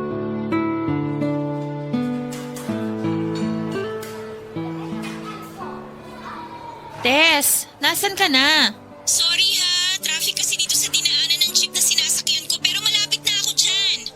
Okay, si Albert mukhang malilate din kasi ang sabi niya sa text kanina, hindi raw kaagad siya makakaalis ng bahay nila. Natagalan daw kasi yung ate niya sa pamamalengke kaya hinihintay niya pang makauwi para may makasama ang mga pamangkin niya bago siya umalis. Naku, pasensya ka na, ang tagal mo tuloy naghintay sa amin ni Albert. Ayos lang, sisimulan ko na rin munang i-edit yung mga dapat na ayusin para sa thesis natin. Para pagdating nyo, ipapabasa ko na lang sa inyo. Okay, text kita kapag nakababa na ako ng jeep. Sige, ingat ka. Bye! Babe, Anong ginagawa mo dito, Jed? Saka paano mo nalaman kung nasan ako ngayon? Sinusundan mo ba ako? hindi. May pinuntahan lang ako dyan sa malapit tapos nakita kita dito kaya nilapitan kita. Babe, please. Mag-usap naman tayo kahit saglit lang. Wala akong oras sa'yo, Jed. Malapit na ang deadline ng thesis namin kaya kailangan naming asikasuhin to. Saka pwede ba? Break na tayo kaya tigil-tigilan mo na yung pagtawag sa akin ng babe. Okay, fine. Hindi na kita tatawagin, babe. Pero please naman, wag mo na akong i-block sa Facebook o sa ibang social media account mo. Account ko yon kaya gagawin ko ang lahat ng gusto ko. Aya, hindi mo na ba talaga ako kayang bigyan ng chance? Ilang beses na kitang pinagbigyan noon at sinabi ko na kung anong problema sa'yo at sa relasyon nating dalawa. Pero hindi ka pa rin nagbago at lumala pa yung pagiging siloso mo at pananakit mo sa akin. Pero baka naman pwede mo pa ako pagbigyan kahit isang pagkakataon na lang. Hindi yung parang ang bilis mo akong binitawan kagaya nito. Ilang chance pa ba ang gusto mo, Jed? Hinaya ako ng ilang beses mo kung saktan noon kasi inakala ko na pwede pa nating maayos ang lahat. Pero nakakapagod ka ng pagbigyan. Kaya sorry kung hindi ko na talaga kayang ibigay ang hinihingi mong pagkakataon para ayusin ang relasyon natin. Hindi. Hindi ako papayag na mawala ka sa akin. Jed naman, huwag mo nang pahirapan ang sarili natin. Mag-move on na lang tayo pareho. Pero hindi ko nga kayang gawin yung sinasabi mo. O sige. Ayaw mo makipagbalikan sa akin? Okay, fine. Pero wag mo akong sisisihin ha. Kapag nakita mo ang sarili mo sa kumakalat na malaswang video. Ha? Anong ibig mong sabihin? Alam mo kung anong tinutukoy ko, Aya. Kaya pag-isipan mo tong mabuti. Makikipagbalikan ka sa akin? O may malaswang skandal mo nakakalat sa school natin?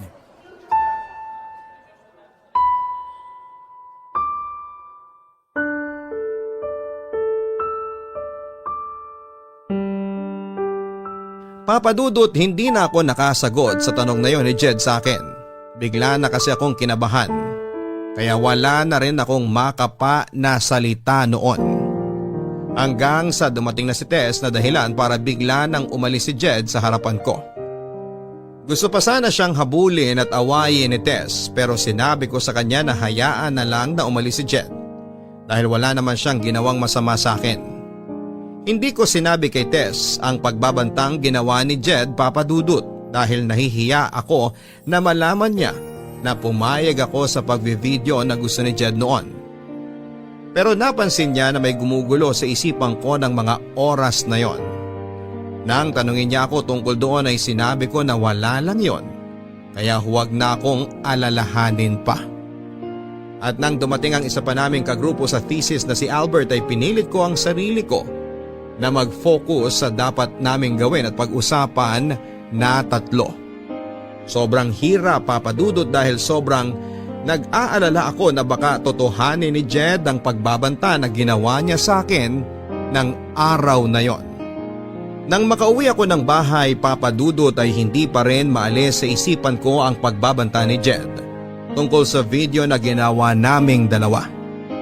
Pero pilit kong kinumbinsi ang sarili ko na hindi naman siguro gagawin ni Jed na ikalat ang video na yon dahil naniniwala ako na kahit papaano ay may respeto at pagmamahal pa rin siyang natitira para sa akin.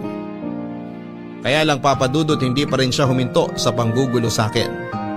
Kapag nakikita niya akong walang kasama sa school, ay nilalapitan niya ako at pilit na kinakausap. Gumagamit din siya ng mga dami accounts sa Facebook para ma-message niya ako at sinasabi niya na balikan ko na siya. Sinubukan ko na pakiramdaman noon ang sarili ko papadudot kung may pagmamahal pa ba akong nararamdaman kay Jed na pwede kong gawing dahilan para balikan siya. Kaya lang, wala na talaga. Sadyang napagod na ang puso ko noon na mahalin siya kaya nagmatigas ako sa desisyon ko na hindi muli pang makipagbalikan pa sa kanya.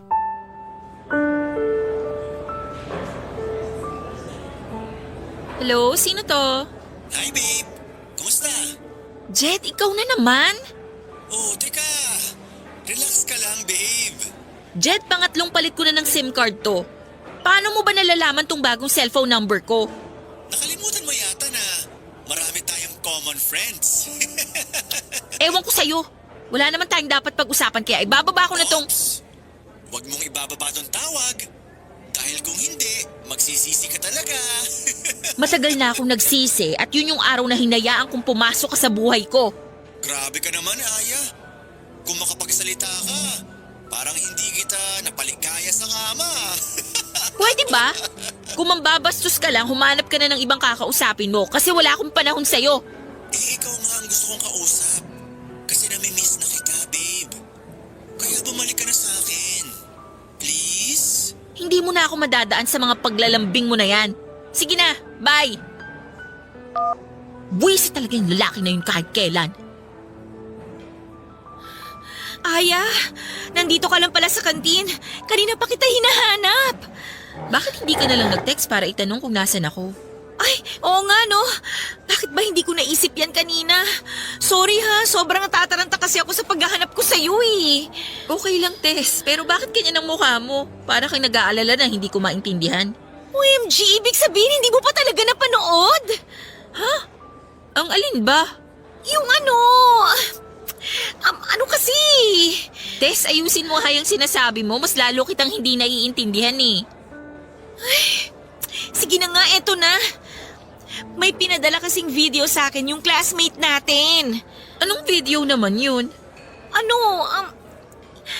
Ano kasi, video mo, Aya.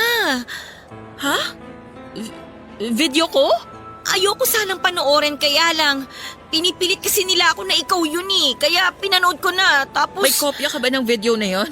Oo, pero Aya, alam ko naman na hindi mo gagawin yun at saka... Panood na lang ako, please. Oo, sige. Eto, nandito sa cellphone ko. Panoorin mo.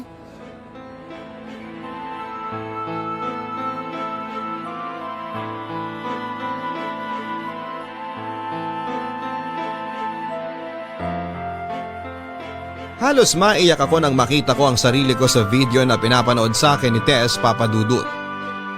Tinotoo pala talaga ni Jed ang ginawa niyang pagbabanta sa akin na ipagkakalat niya ang video ko. Ang malaswang video na kinuhanan ni Jed noong magkasama kaming dalawa sa isang motel. Kaya lang sa video na yon, Papadudut, halos mukha at katawang ko lang ang kita dahil edited na yon. At pakiramdam ko noon ay bigla na lang akong pinagtinginan sa loob ng kantin at pinagbubulungan kahit naka-earphone naman ako ng mga oras na yon. Bigla tuloy akong umalis ng kantin at pumunta na lamang sa may likod ng gym kung saan ay sinundan naman ako ni Tess. At dahil itinuring ko siyang totoong kaibigan ay pinagtapat ko na sa kanya noon na ako talaga ang nasa malaswang scandal na yon. At si Jed pa ang kumuha ng video. Sinabi niya na kailangan daw na magsumbong na ako sa mga pulis para maaksyonan daw ang ginawa sa akin ni Jed. Pero syempre hindi ako sumang-ayon, Papadudut, dahil una sa lahat, ayokong malaman ni Mama ang ginawa kong kalaswaan, Papadudut.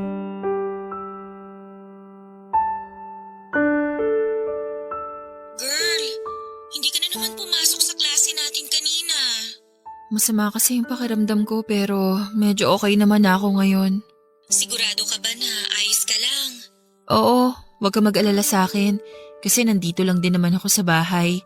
Paano naman ako hindi mag-aalala sa'yo? 2 araw ka nang hindi pumapasok sa mga klase natin. Oo nga pala, Aya.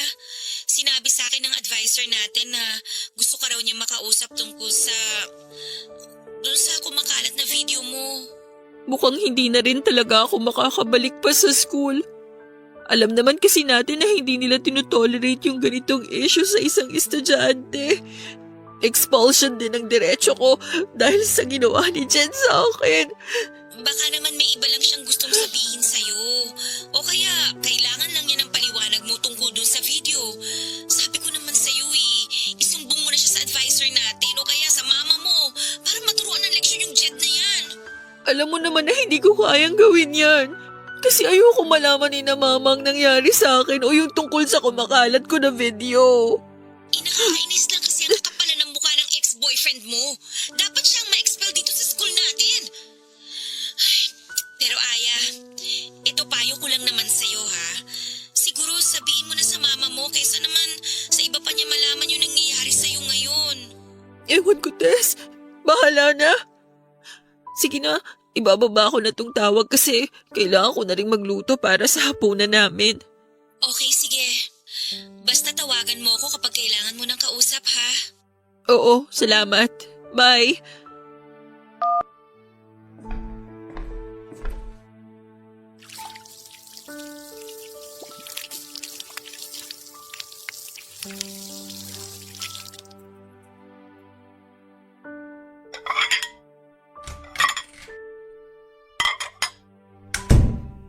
Aya? Aya, nasan ka? Ma, bakit po? Magluluto pa lang po sana ako.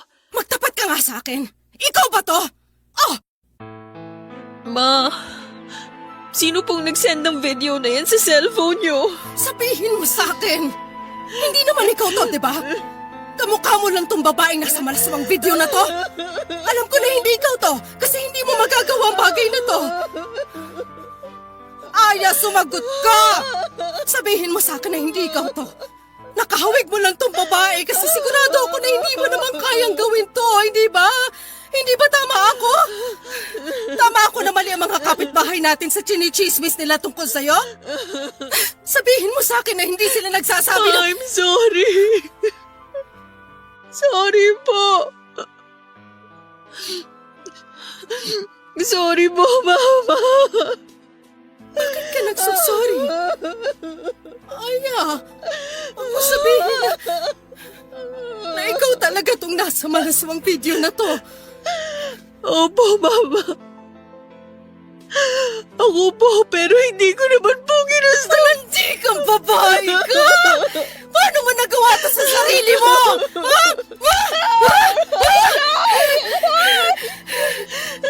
Ilang ulit ko kayong pinapaalalahanan ng mga kapatid mo na huwag gumawa ng kalokohan dahil puro babae kayo. Tapos eto ka, nagpapavideo ng mga kalaswang ginagawa mo? Mama, hindi ko naman po ginusto na kumalat yung video na yan. Kahit na, napakalandi mo pa rin. Napakalaswa mong babae. Hindi mo na ginalang ang sarili mo. Hindi mo na nirespeto yung katawan mo. Nakakahiya ka. Nakakahiya kang anak. Kinakahiya kita at yung kahihiya na ginawa mo sa sarili mo.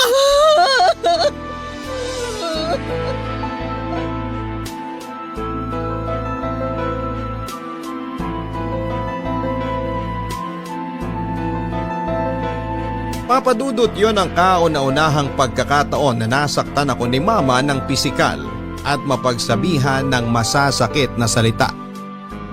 Hindi ko naman siya masisisi dahil sobra kong sinira ang tiwala niya. Sinubukan ko siyang yakapin habang paulit-ulit akong humihingi ng tawad sa kanya. Pero pilit niya lang akong tinutulak hanggang sasabihin niya na huwag na raw akong lalabas ng bahay dahil kinakahiya niya raw na may anak siyang malaswa ang pag-uugali. Doon ko nalaman, Papadudot, na hindi lang pala sa mga kaklase ko si Nen ni Jed ang skandal ko, Kung hindi pati na rin sa mga pinsang ko na nakilala niya noon. Kaya kumalat na rin yon pati na sa iba pa naming kamag-anak at pati na rin sa mga kapitbahay namin. Pinagkalat niya ang video ko gamit ang kanyang dummy account sa Facebook. Sinubukan kong tawagan si Jed pero hindi na niya sinasagot ang tawag ko. Gusto ko kasing makiusap sa kanya na hinto na niya ang ginagawa niyang pagpapakalat ng video. Gulong-gulo talaga ang isipan ko kung ano ang dapat kong gawin noon pero dahil alam ko na masyado nang mabilis ang pagkakalat ng balita, alam ko rin na hindi ko na mapipigilan pa ang pagkalat ng skandal ko sa social media at iba't ibang panig ng mundo, Papa Dudut. Mula nang malaman ni Mama ang tungkol sa kumalat na skandal ay hindi na ako halos nakalabas ng bahay, Papa Dudut. Hindi dahil sa ayaw ni Mama na lumabas ako kung hindi dahil ako mismo ang nahihiya sa nangyari. Pakiramdam ko kasi lahat ng taong nakakakilala sa akin ay alam na ang tungkol sa skandal ko. Hindi na rin talaga ako pumasok sa school noon dahil alam ko na lahat ng estudyante doon ay napanood na ang malaswang video ko at pwede rin na ma-expel ako dahil sa issue na yon. At nag-deactivate na rin ako ng social media account ko dahil napuno na ng mga message na tungkol sa skandal ang inbox ko. Nang makausap ko naman ang ate ko na nasa abroad ay halos maiyak din siya sa galit habang pinagsasabihan ako, Papa Dudut. Wala naman akong ibang nagawa noon kung hindi ang paulit-ulit na mag-sorry sa kanya. Si Mama naman ay hindi na rin ako masyadong kinikibo sa bahay. At hindi ko rin masyadong kinakausap noon ang dalawa kong kapatid. Pareho silang nasa high school noon kaya alam ko na aware na rin sila tungkol sa video ko. Papa Dudut, gusto ko na rin talagang maglayas noon pero wala naman akong alam na ibang pwedeng puntahan. Kaya naman kinulong ko na lamang ang sarili ko sa lungkot at pagsisisi sa loob ng kwarto.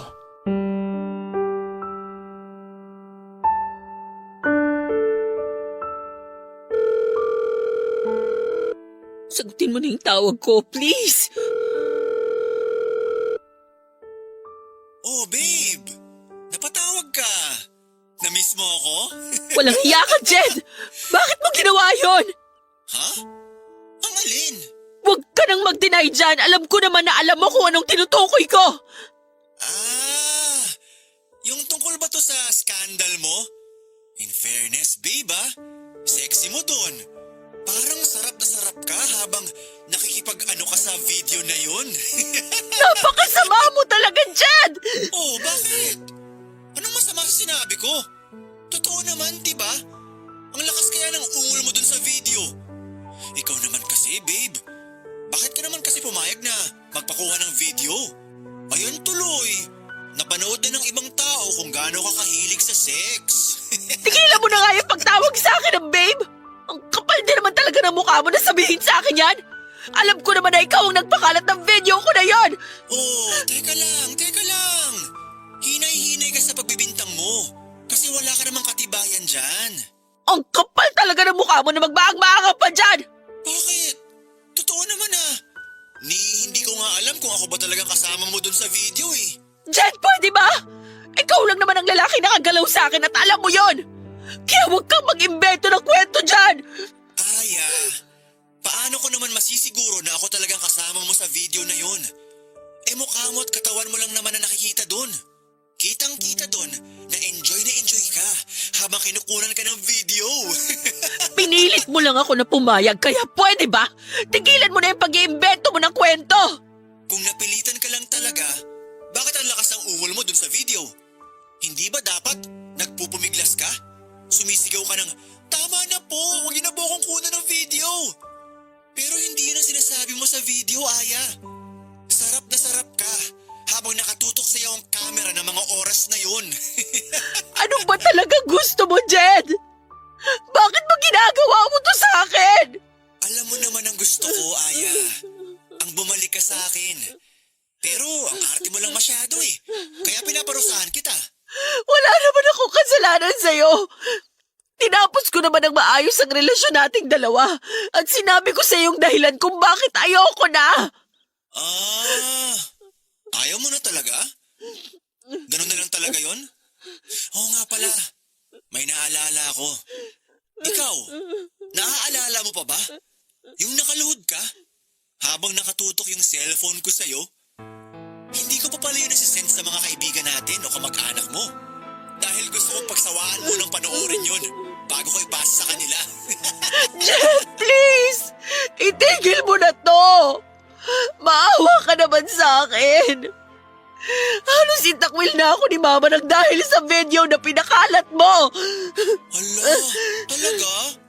Sorry hindi ko alam eh. Pero sige, hindi ko na ikakalat yung video na nakaluhod ka. Sa isang kondisyon. Pumunta ka sa lugar na i-text ko sa'yo.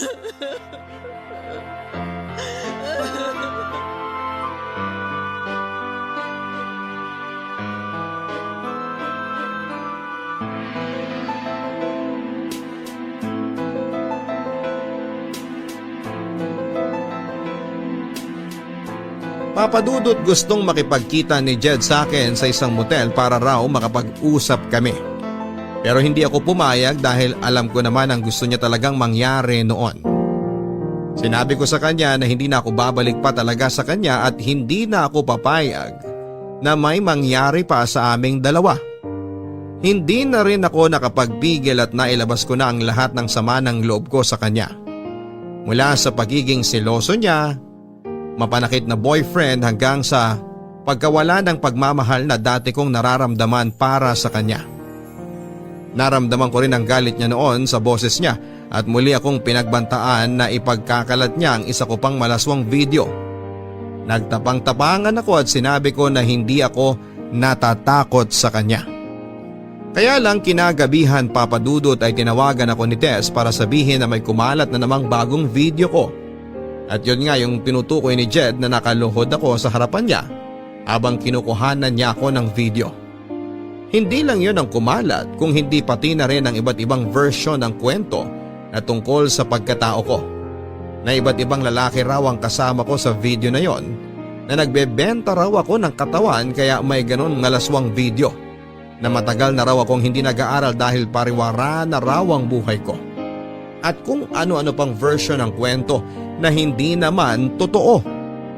Nalaman ko yun mismo mula kay Tess, Mama at sa mga kapatid ko. Lalo tuloy akong kinamuhian ni Mama dahil inakala niya na totoo ang mga chismis na yon. Lalo rin akong nagalit noon sa sarili ko. Pakiramdam ko noon ay pati ako ay nandidiri na sa katawan ko dahil sa video na yon. Para bang nawala na ako ng kakampi at dahilan para mabuhay. Dahil puro kahihiyan na lamang ang binibigay ko kina Mama. Papadudot, alam kong mali pero dahil sa sobrang na-stress at na-depress na ako sa nangyayari sa buhay ko ng mga oras na yon, ay hindi ko na napigilan ang sarili ko na subukang tapusin ang buhay ko. Nasa kwarto lang ako noon at inabot ko ang cutter mula sa pencil case ko. At doon nga ay sinimulan ko ng laslasin ang pulso ko.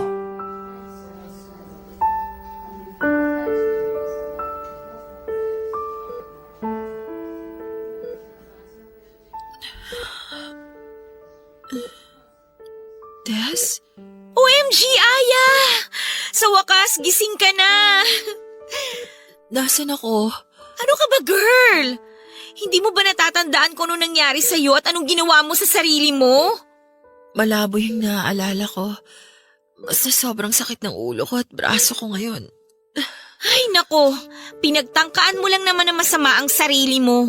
Mabuti na lang at naisipan kong dumalaw sa inyo kagabi kasi kung hindi, baka hindi ka katukin ng mama mo sa kwarto mo. At doon nga, nakita ka namin na wala nang malit, duguan yung mga kamay mo. Akala ko, panaginip lang ang lahat. Totoo pa rin pala. Totoong pinakalat palalo ni Jed ang skandal ko. Pero Aya, hindi mo pa rin dapat ginawa yun. Alam mo naman na malaking kasalanan sa Diyos ang pagtangkaan ng masama ang mga sarili natin, di ba? Hindi mo kasi ako naiintindihan. Dahil wala ka sa kinatatayuan ko. At hindi ikaw yung may malaswang video na kumakalat ngayon. Kahit na. Kasalanan pa rin sa Diyos yung ginawa mo. At isa pa, hindi naman matutuldo ka ng problema mo kapag ginawa mo ulit yan. Hindi ka magiging totoong payapa. Kahit kailan hindi naging sagot sa mga problema natin ang pagtangkaan ng masama ang sarili natin. Marami tayong pwedeng gawin para lang maging totoong maayos ang buhay natin. At ang kauna-unahang dapat nating gawin ay ang magpakatatag sa lahat ng pagsubok kagaya ng dumating sa'yo. Alam ko naman yun. At nagsisisi naman talaga ako sa ginawa ko sa sarili ko. Tama si Mama na dapat binigyan ko ng respeto ang sarili ko at katawan ko. Dapat hindi ako pumayag sa lahat ng mga gustong mangyari noon ni Jed. At naiinis lang ako kasi ang tanga-tanga ko. Kasi naging sobrang mahina ako. Yes, sorry kung natagalan ako sa... Aya? Ay, salamat sa Diyos. Sa wakas nagising ka na. Lalabas po muna ako para magkape, tita. Sige, Iha. Salamat ulit sa pagbabantay sa anak ko, ha? Wala pong anuman, tita. Aya, balik na lang ako mamaya, ah.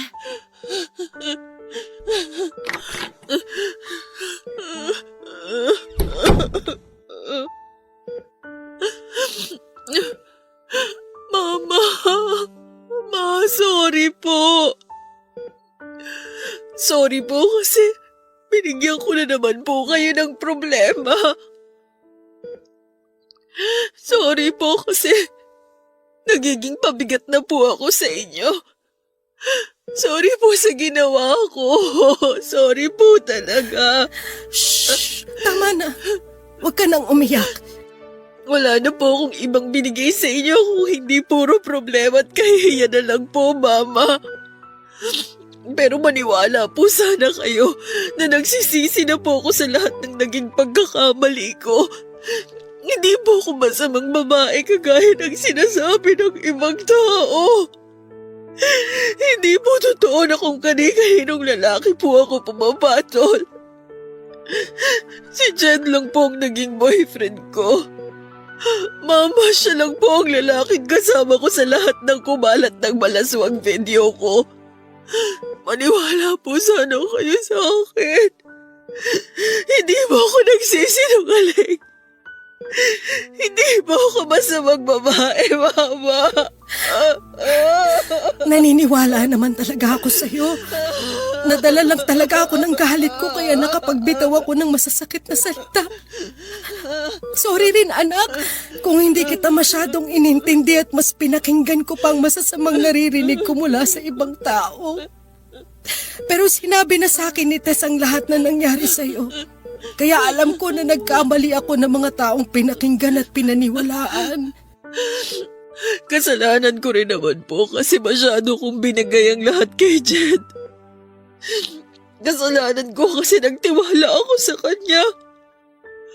At alam ko rin po na malaking kasalanan ang ginawa kong pagtatangka ng masama sa sarili ko.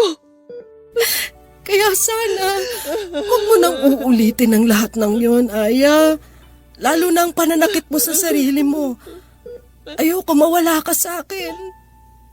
Hindi ko kakayanin kapag nawalan ako ng anak. Basta ito ang pangako ko sa'yo, Aya. Gagawin natin ang lahat para papanagutin ng Jed na yon sa mga kasalanan niya sa'yo. At tutulungan ka namin ng mga kapatid mo na maibalik sa normal ang buhay mo.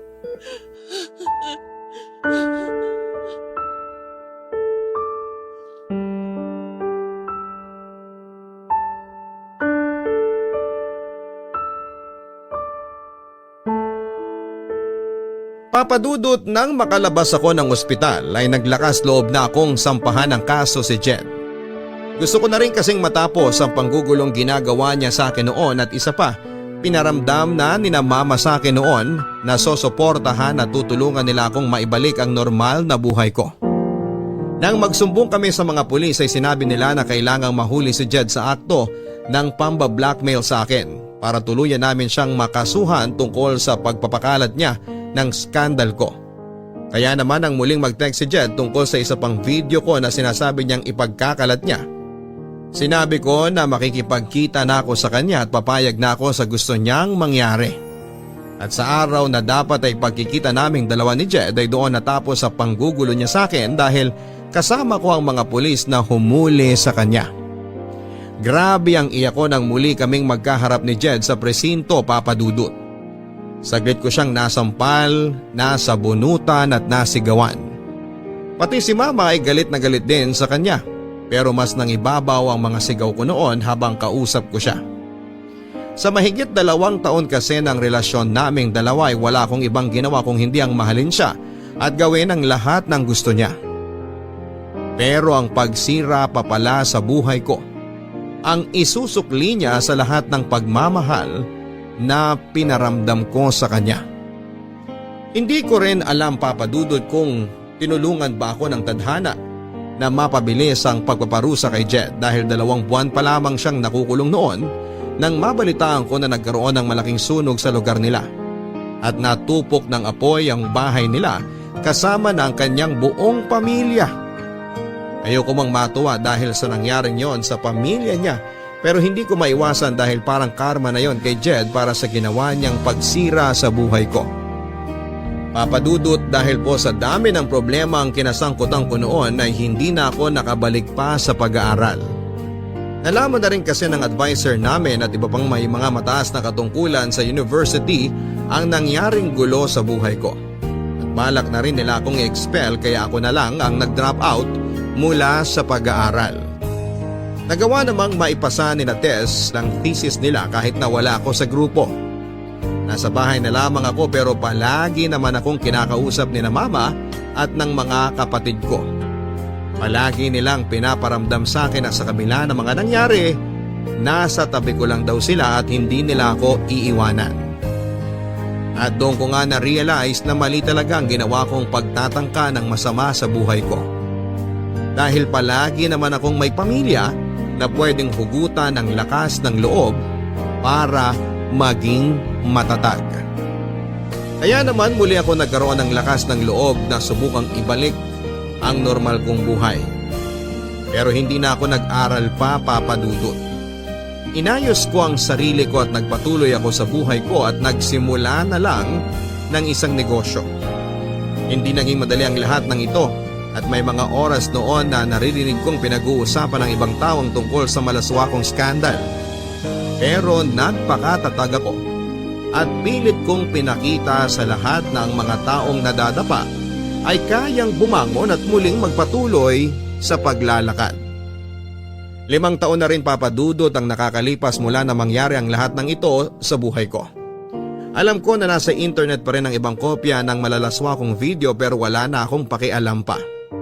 Kasi hanggang ngayon ay pinagdudusahan pa rin ni Jed sa loob ng bilangguan ng ginawa niyang pagsira sa buhay ko.